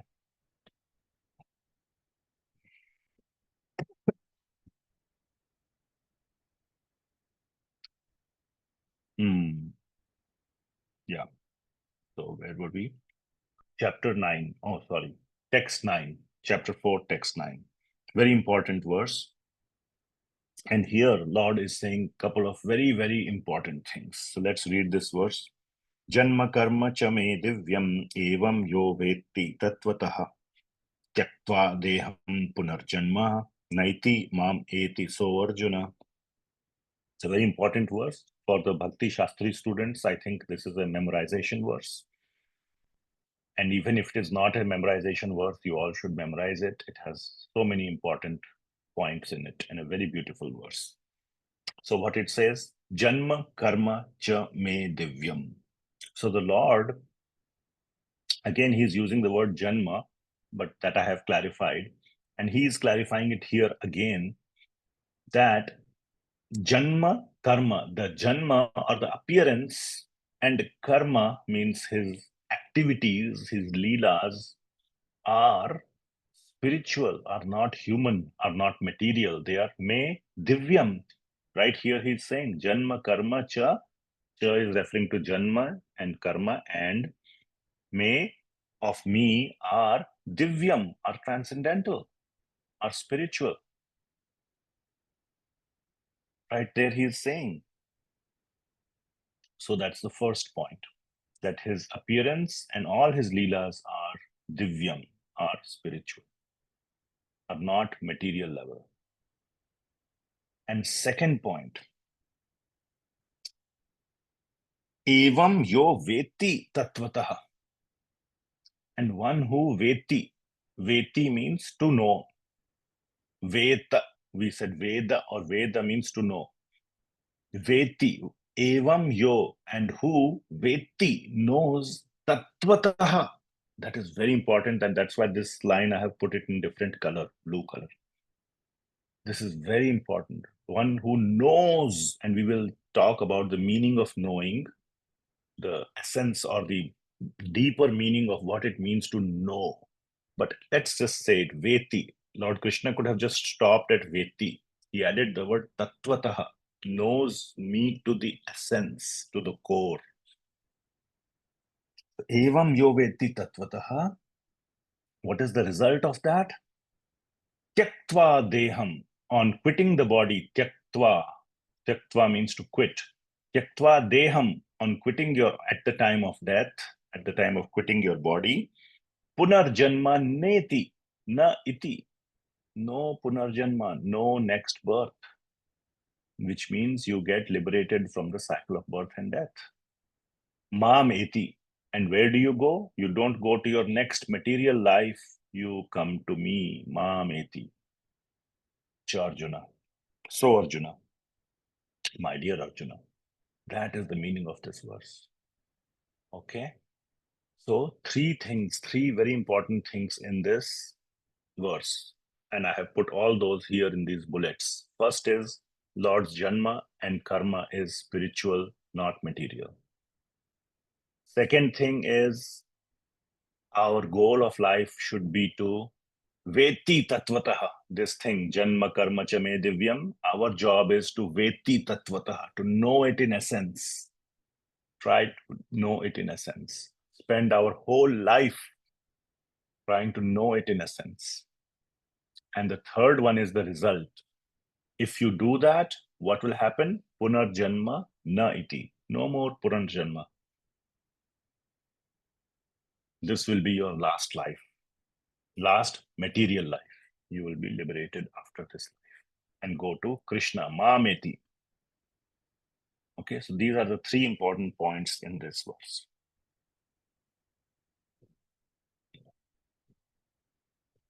So the knowledge of God is the highest knowledge. And people say, I want to spend my whole life learning. There's so many quotes. Life is meant to always keep learning, keep learning. Learning what? The highest learning is to learn about Sri Krishna. Therefore, knowing about Krishna is also called as one of the most important limbs of bhakti. One should spend their whole life just knowing more and more. And Krishna has given so much about his life that one life is not enough to know him fully. So one can spend, it would be very, very nice pursuit to spend one's life just knowing more and more and more about Krishna. So that is the essence. It's a very important verse. And knowing is called as Shravana. And those who have gone through the Bhakti Rasamrit Sindhu, and we will go through it again sometime later, Shravan is such a, and what Shravan? Bhagavat Shravan. It's one of the most important limbs of bhakti, Bhagavat Shravan. All of you who have read Bhakti Rasamrit Sindhu know that. And what is Bhagavat? It is just the knowledge of Sri Krishna. So spending your time in immersing and absorbing in Srimad Bhagavatam means that you are fulfilling this verse. Yo evam yo veti tattvataha. And then punarjanma na iti, mam iti. Lord Krishna saying that will be the result. So knowing about Krishna is what is important. Now, what is this knowing? Knowing just doesn't mean knowing like, you have to become like, you have to know that person deeply. By reading, you can say there's the Bhagavatam or Krishna book summary of 10th canto. I know. That's like saying, I know someone by reading his biography. I read the biography of a person, I know. Yes, you can give a test. When was he born? When he died? Who was his wife? Who was his husband or whatever, child? You can give a test and you get 100%. But you may not know the person. Knowing means to know. You have to stay and live with the person. Who knows you best? People say your wife or husband knows you best. Your children know you best because they live with you. They spend time with you. They are always with you for a very long time. That's when you know. Now, of course, we unfortunately cannot live with Krishna right now as Krishna, but we can live with Krishna right now because Krishna is present in his Naam, Roop, Gun, and Leela. So when we associate with Krishna's name and with Krishna's Leelas in Srimad Bhagavatam, we get to know him more and more and more. That is knowing Krishna. That is knowing Krishna and really becoming close to him. And when you spend so much time with such a person, time in the sense of even not just physically, but Naam, Roop, Gun, Leela.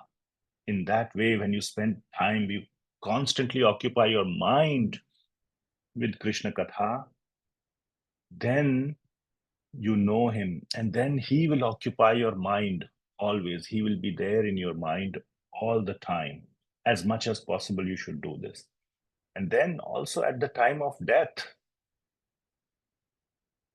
you will remember him, because that's all that's been going on in your mind. Somebody was telling me, got a heart attack, and he thought of his wife, of his children, because one is close to them. That's what will come in the mind. So in the same way, if we spend all our majority of our time knowing Krishna, then at the end of our time, we will think about Krishna. That is the meaning of knowing, not like reading a biography of, whatever, George Washington or Abraham Lincoln and say, I know. You know nothing about George Washington or Abraham Lincoln or Steve Jobs or Mahatma Gandhi. You don't know anything. You just know, first of all, what that historian has written. He may himself not know who is that person. What will he write about that person? He has read some manuscripts and some, what other people have told him. Another way to know a person is to know from people who know him. Now, today, if you want to write biography of Mahatma Gandhi, you cannot live with him at all. So you need to find people who lived with him. That also is not there. They also have died. So you have to find people who heard from people who lived with. You are like 5 levels away. So therefore, also one should live with those who have lived with Krishna, which means devotee association. Associating with devotees, one can really get to know Krishna. Otherwise, it's like reading a biography and saying, I know. There's this famous biographer. He writes biographies of important people. His name is Walter Isaacson. No, Isaac Walterson. I'm forgetting. Ram, what is that? He wrote the Steve Jobs biography. I think it's You can Walter look. Isaacson. Walter Isaacson. I Anyway, could be yeah. I could be wrong. Let me search it up. Yeah. Doesn't Walter matter. Isaacson or Isaac Walterson, one of whatever. Yeah, Anyway, it is Isaac Walterson. Isaac Walterson. Okay, thanks. Okay, I was So, wrong. So when he wrote the biography of Steve Jobs, he went and lived with Steve Jobs for 2 or 3 years, as much as Steve Jobs would allow. And he knew that, he has cancer and he may die soon. So he went and lived. And Steve Jobs wanted his biography to be written. So he allowed this guy to live with him, to shadow him. You say, no, I'm shadowing this person. He allowed to shadow him for long periods of time because he says that in the biography, I have read that I want the world to know who I am. And especially he said, I want my children to know who I am. Anyway, I think there are other ways for you to let your children know who you are. And the straightforward way is to have a loving family where your children live with you. You don't need a book to be the medium to tell your children who you are. Anyway, so he lived with him. That's how you know. That's the point I'm trying to make. Otherwise, any biographer can write any biography. So that is the meaning of knowing. Okay, so one must not just think, oh, I have read a book and I know Krishna. Okay, yes, you have made a start. That's why the word veti tattvataha, not veti kuncham kuncham, little. Veti tattvataha, in depth, to know Krishna. And that happens by a lifetime of association with Krishna in the form of his Naam, Roop, Gun, Leela, Parikar. I mentioned this last time. So please do that, and then there will be no Punarjanma. Punarjanma naiti, Mameti. All right. Okay, we have Nitika Mataji, you have your hand raised. Yeah, I had another question. So, Talking about knowing more about Krishna brings me to one thought that why there is no other incarnation of Lord Vishnu in Kali Yuga apart from like the Kalki avatar, which is towards the end. Because even, I mean, this, There is Buddha. so that is that incarnation of Lord Vishnu? Yes. Isn't it Okay, there in Dashavatar? got it. And And between then Lord in other Buddha, scriptures, it is mentioned a very important incarnation of Lord Vishnu or Krishna is Chaitanya Mahaprabhu. okay, He appeared just 500 years ago. Buddha appeared 2500 years ago for a specific purpose.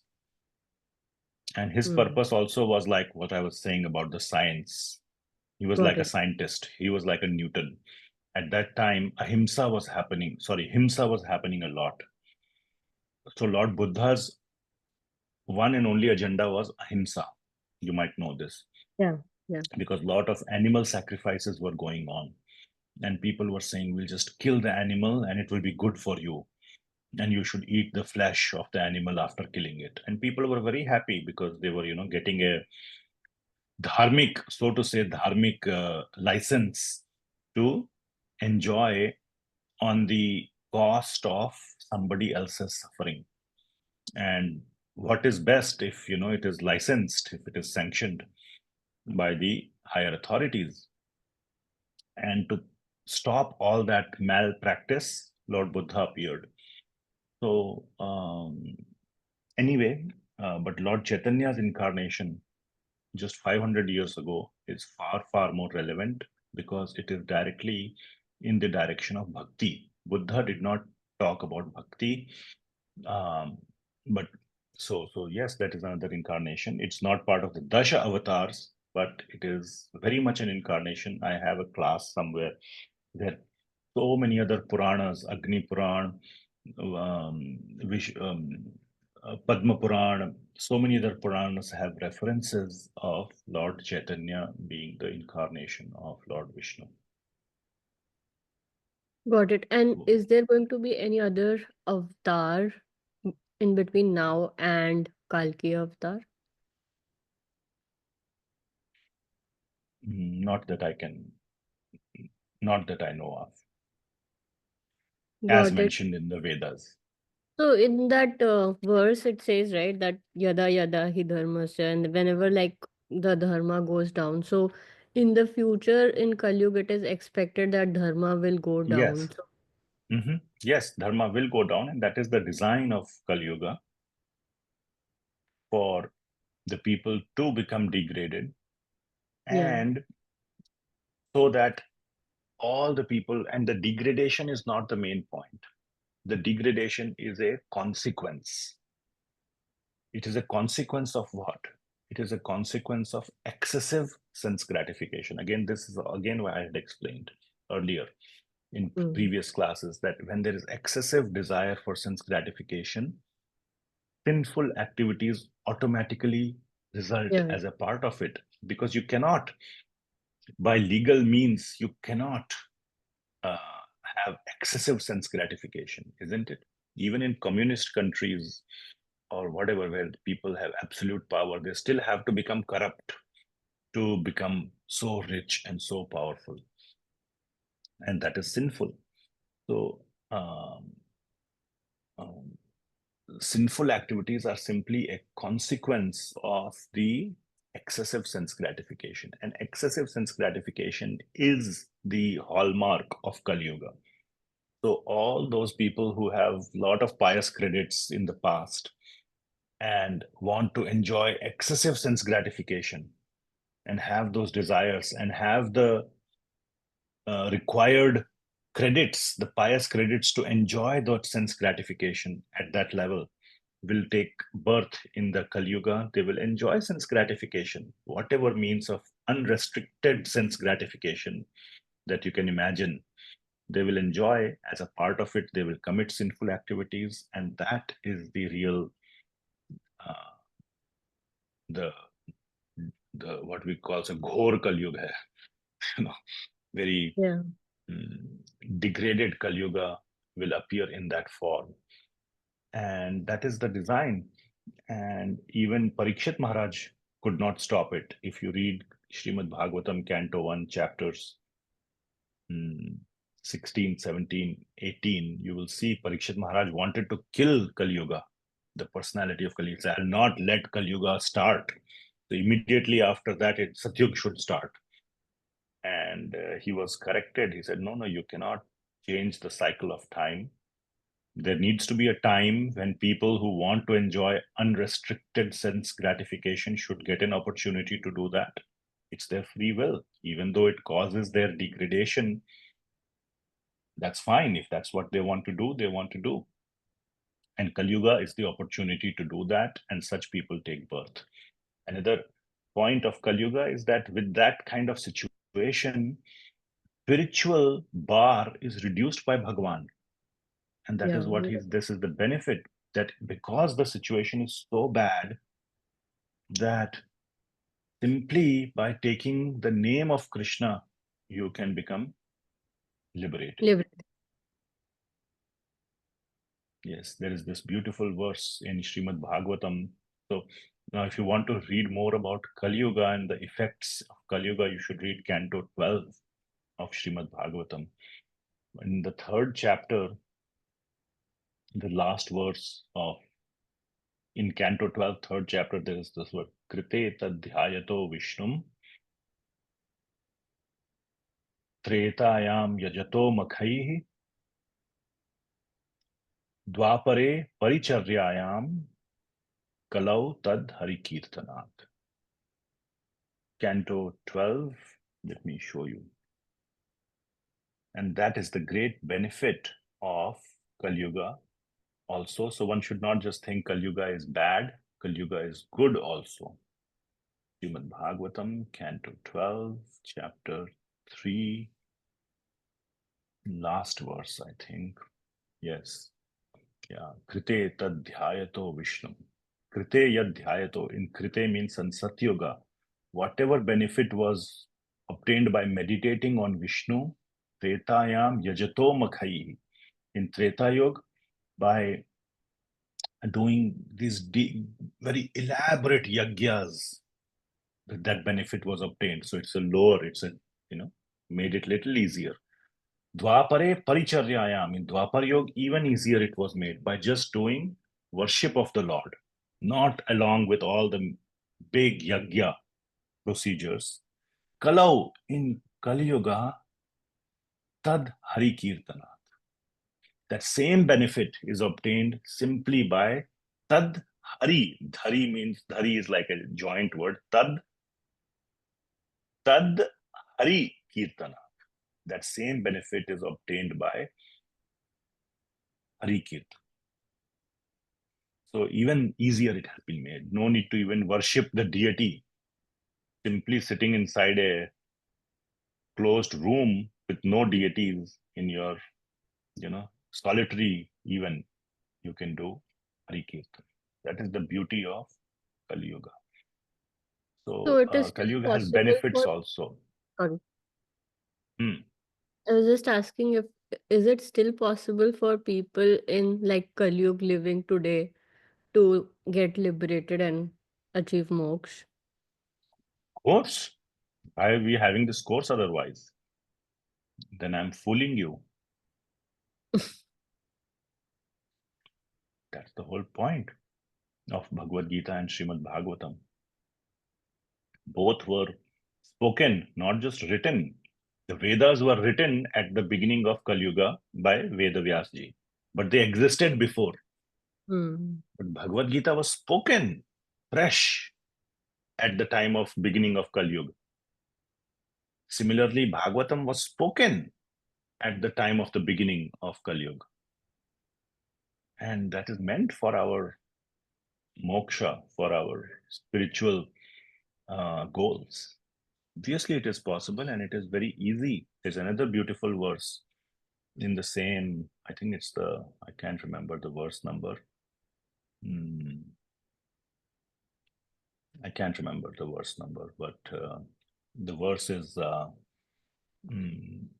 Kaler dosha nidhe rajan yasya eko hi mahan gunaha. What's the next line? Anybody remembers? Kaler dosha nidhe rajan yasya eko hi mahan gunaha. You can look it up. Basically, it says that Kali Yuga has thousands of faults. Kaler dosha nidhe rajan. Dosha. It is full of dosha, full of faults. But it has one good thing, one very good quality, that simply by Hari Kirtan, one can get liberated. That's the good thing about Kali Yuga. Just like, in a village, if there is a school where the teachers, have you seen that movie 12th Fail or something like that? Yeah. In a village, there is a school where teachers don't come, where, the standard is very low. There, to come first in the class or to get gold medal, the standard will be lowered, isn't it? Because the opportunities don't exist, because the situation is so bad that even by doing little, you can get the same gold medal. So that is the situation. So Kali Yuga is very nice. We should feel fortunate that we are born in Kali Yuga, because by doing the simple practice of, we should just close our eyes to all the sense gratification. We should associate with the devotees, and we should make our little circle around us like Satyuga within Kali Yuga, and our standard is so low that we will get a gold medal. We should take advantage of this low standard, okay, in Kali Yuga. That is the intelligent thing to do. Anybody was able to find that verse? Kalir dosh nidhe rajan. 12,351, Prabhuji. Oh, 12,351. So right before that Kirtanadeva one. Krishnasya Kirtanadeva Krishnasya Mukta. Mukta Sangasya Param Vrajet. Yes, Mukta Sangha Param Vrajet. So yes. Kalir dosh nidhe rajan asti hi ekon mahan guna Kirtanad eva Krishnasya. Just by doing Krishna Kirtan, Mukta Sangha Param Vrajet, one can win over the highest, go to the spiritual kingdom. Okay. Yes, Ram Prabhu, you have a question? Thank you. Yeah, I have one question. Namaste. So it all feels like it's all predestined, pre-designed, everything is already decided. Even the Kali Yuga, what has to happen when everything has been pre-decided. So what is the deeper meaning here? Why it is designed this way? Is there a reason for designing this way? There are two things I see in your question. I just told why it is designed this way, because there are people who have that dense desire for extreme sense gratification. So an opportunity has been created for them to do that. And you are also born, and I am also born in Kali Yuga, because we also have that desire. But desire can be there, but it can be changed. And the maximum influence in this life we have is due to the conditioning we receive in this life. So somehow or the other, by good fortune, you have become connected to Krishna, to his devotees, to Bhakti. Now it is up to you to navigate yourself, to stay connected, to continue to do Bhakti, and then you will get the benefits. So we all are here in Kali Yuga for the reason that we desired extreme sense gratification, and that too according to the particular time in Kali Yuga. This time is still better, because still there is some dharma available. 10,000, 5,000 years later, it will not even, that much even will not be possible. So we should take advantage of this. The second part of your question, which I see, is, so what choice do we have? Everything is predestined. That is not the case. Kali Yuga is like saying, now right now I'm in Trivandrum, lot of cyclone or whatever is happening here, or some Now you must have known in Orissa or some big cyclone is coming in West Bengal, right? That is like Kali Yuga. It is like a climate prediction is happening, but you can make your personal choices to navigate through the climate. You can carry an umbrella, you can, decide to take a different route. You can make your personal choices. Kali Yuga is there. That's like, climate cyclone is coming. You can ignore those warnings and you can just go straight in and you will get, washed away. Or you can do, if you are intelligent, you can take your personal precautions, carry an umbrella, take a different route, do something else, and then you will not have to suffer the wrath of the cyclone. So Kali Yuga doesn't mean that every single individual has no choice. The situation is such that it will cause suffering and misery due to excessive sense gratification, but you can choose to navigate yourself properly through proper guidance, even in such troubling situations. So Does that make sense? yeah, looks like, yeah, it makes sense. But is it because this Kali Yuga has happened because all of us who are right now in this materialistic world have been doing a lot of, what is this, Swakama Karma or something, had been doing a lot of Swakama Karma in the past, because of which Kali Yuga has not happened because of anybody's doing something. Kali Yuga cycle is happening over and over and over again. And people take birth, or people of certain conditioning, certain past, certain karmic baggage, take birth in a particular planet or a universe where Kali Yuga is going on. In a different universe, Satyuga is going on. So if that is your karmic baggage and that's where you are destined, the Lord will arrange for you to take birth in that place. It's like, if you... So there are multiple stages in if that is what it is, like different places where you can go, and based on your karmic content, you are selected to go to a particular place. Yes, yes. Okay. I see. So there are multiple worlds, multi-universe they call it, the multi-universes. Of course. I explained that earlier. So many universes are coming from the body of Vishnu, Mahavishnu. And in each universe, then he enters as Garbhodakshai Vishnu. And then Brahmaji is there in the universe and he then does the actual work of creating the living, or not creating the living beings. The living beings are anadi, but giving them material bodies and the whole thing. So that's in each universe. So we could be sent based on our karmic baggage. Just like, if you're a hardened criminal, you go to solitary confinement. If you have committed some petty crime, you will go to some easier jail. And if you did some good work, you will be, rewarded with some rewards.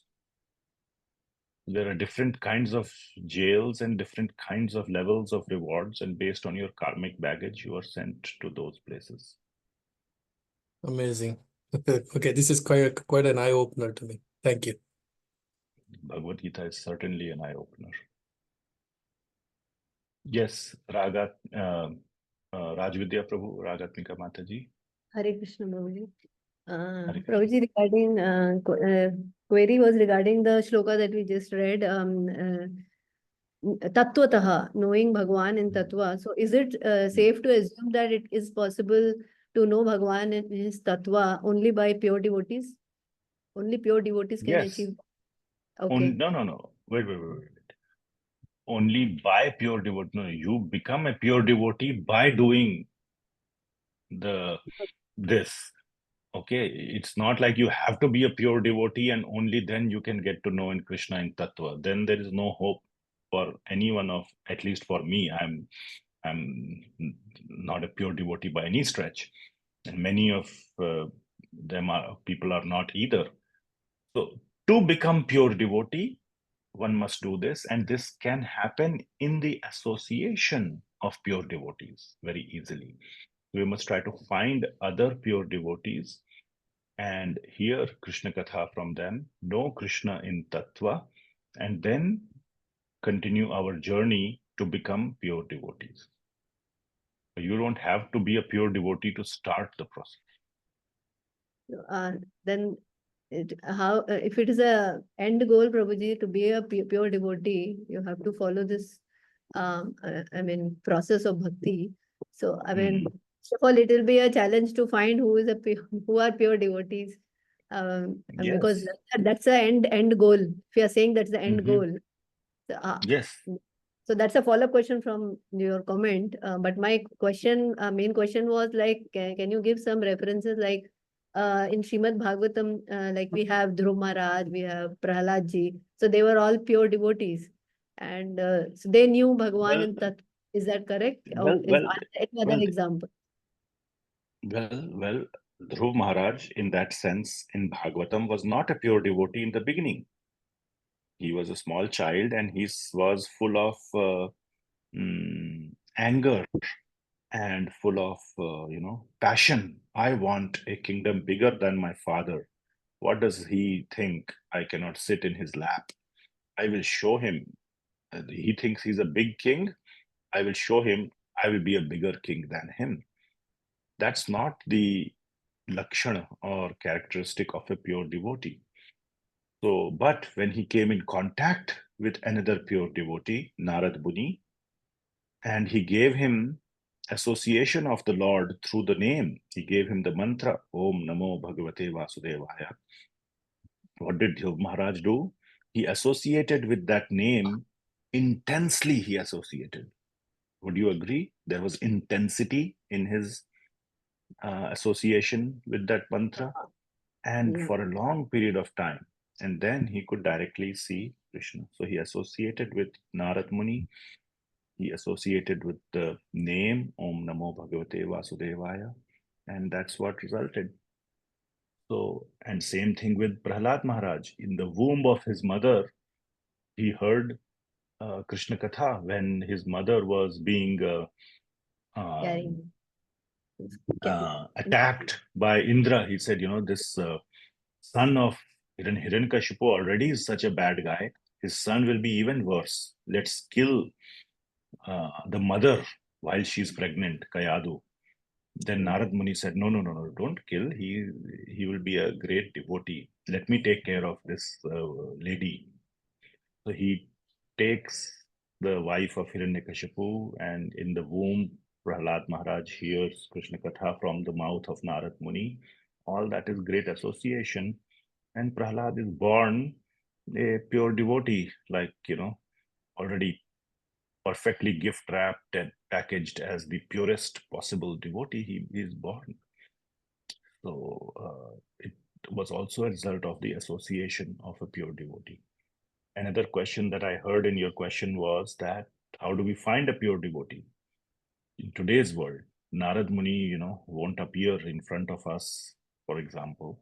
So we have pure devotee in the form of Srila Prabhupada and previous acharyas.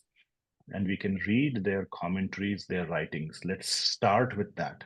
And that is just the starting point. And if you are sincere in your heart, the Lord will send purer and purer devotees in your life. And you will see, wow, I got association of this person. He is so pure. I mean, you are not the judge of who is pure or not, but in your heart, you will see that they're so pure. And I have seen that happen in my life, like anything. So you should do your part, and Krishna will bring pure devotees and make them stand in front of you in your life. There is no dearth of, one cannot think, only Srila Prabhupada was pure devotee, and Vishwanath Chakravarti Thakur and Rupa Goswami, and where is pure devotee now, where to find? No, pure devotees are walking everywhere on the planet today in 2024. We don't have the senses to recognize them. Yes, but if you do your part, you will recognize them. Yeah. Okay, so start the journey and with seriousness and steadiness, not just 1 day, 2 day. steady, consistently steadiness, and Krishna will bring pure devotees and put them in front of you. Okay, there is no dearth of pure devotees on the planet. Hare Krishna Prabhuji, if I may ask another question. So among the pure devotees at the highest level, we have gopis, right? So we have different Yes. rasa, and we have gopis who are at the highest level in Yes. terms of pure devotees. So we can say that they knew Bhagwan, they knew Krishna in essence, in tattva, right? Then why were they so distressed when he went away from Gokula or Vrindavan? Why were they complaining so much? Why were they getting angry on Uddhava and so on? So I was just because Leela is Bhagwan does all the Leela, that I understand. But why did gopis do that? Because they are the highest level. They understand Bhagwan. So So you should hear from this is a very deep and very long question that deserves a very long answer. Okay. You should read the 10th canto of Srimad Bhagavatam along with the commentaries of previous acharyas, and you will understand perfectly. And this is the essence of the entire 10th canto. I did a series right now recently on 10.82. If nothing else you find, at least, there are much better sources, but if nothing else, you can hear that series. It's 4 or 5 classes. You will get some sense. Okay. But this whole thing about the mood of the gopis towards Krishna is just too deep to be covered as a Q&A. In very, very brief, the answer is, it is for Krishna's pleasure. Krishna wanted to experience that mood from the gopis. Anything that the gopis do is only for Krishna's pleasure. Krishna wants to experience that they should be angry at me. That's why they become angry. They should. So this is a very deep topic, very, very deep topic. I don't want to massacre it by giving a short, brief answer. The question is great. If you spend your entire life from now till the end of your life on trying to find the answer to this question, your life will be successful. Okay. Yeah, Prabhuji, because we were told, like from a previous Shikshacharya, like there are certain, even Prabhupada ji has mentioned in some of his lectures that there are certain portions of 10th canto that we should not read initially. We should first read the first 9 cantos and then read that portion, especially where gopis, the Leela, Ras Leela, that part, we should not read it immediately. Is my understanding correct? So, 33rd chapter, we should not. We should read it there are after few verses. all the cantos. Yeah, for very materialistic, lusty people, they should not read. And yes, the first 9 cantos are very important. And so don't spend the rest of your life just reading the first 9 cantos. Within this life, you must have a goal to not only read the 10th canto, but a lot more. So yes, I will give you a goal right now. If you were to take it from me, today is what, 25th October in the US, at least 2024.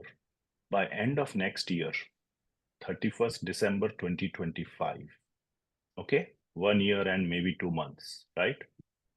You should read the first 9 cantos. Okay, that's the time limit. Okay. It should not take more than that. If you read for few hours, it will not happen with few minutes, few hours every day. Within 1 year, you can read first 9 cantos. Then you have fulfilled the criteria, and read it seriously, not just like a checkbox, not lip service. Read it, but you don't have to read it so deeply that, okay, in 10 years, you have just completed Canto 1. Then by reaching 9th canto, it will take 90 years and you will be dead. That should not be the case either. Okay, 1 year, okay? 1 year, 9 cantos. Then 2026, if I am alive, We will meet and we will, you should have started the 10th canto. Okay, Prabhu. All Yeah, I right. will try, Prabhu. Yeah. Thank you. Yes, Ram Prabhu. Sorry, one quick question.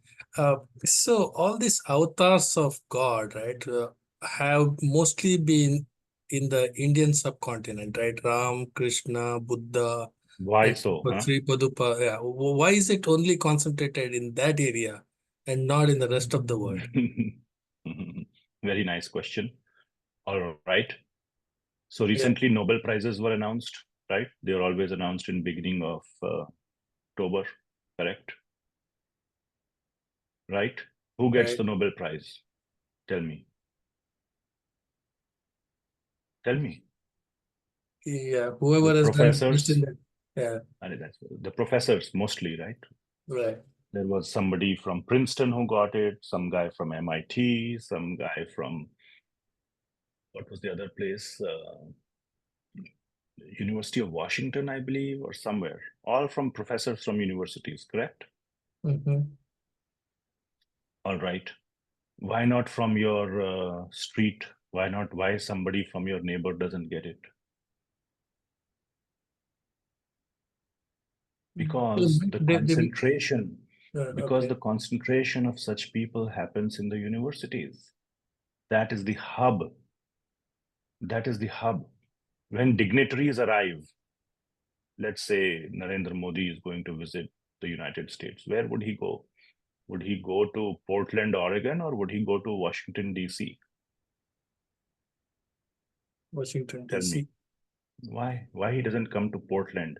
Even worse, why doesn't he come to some small town, 200 miles away from Portland in the middle of the forest? Because Washington, D.C. is the hub. Similarly, that land of what is today's Bharat is the hub of spirituality. And all the incarnations appeared there because that is the hub. And all these other lands, they were basically, there was no civilization at that time. The civilization started in Kali Yuga. The civilization started to make progress outside of Bharatvarsh. That's why all recorded history, basically, if you see, starts right at the time where Kali Yuga begins. Which are the most ancient civilizations? Egyptian, Mesopotamian. What is the approximate time frame? Approximate time frame is about 3 to 4,000 BC.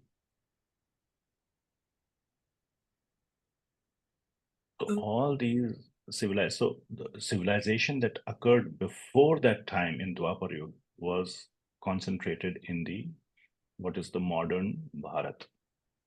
And that is also the hub of spiritual activity on the entire planet, and all the incarnations appeared there.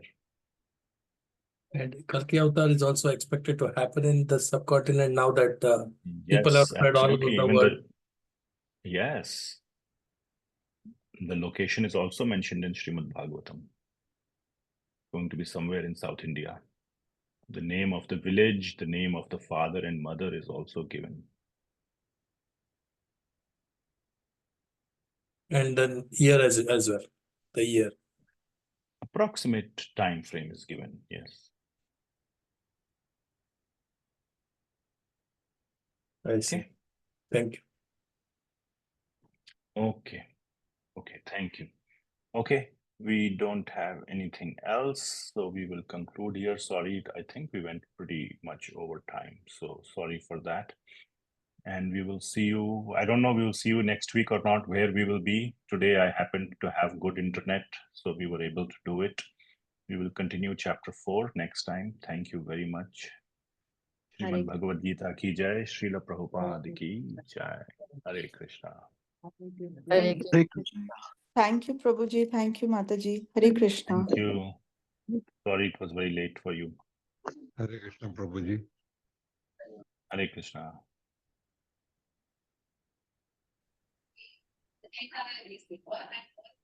Thank you, Hare Krishna, Prabhuji.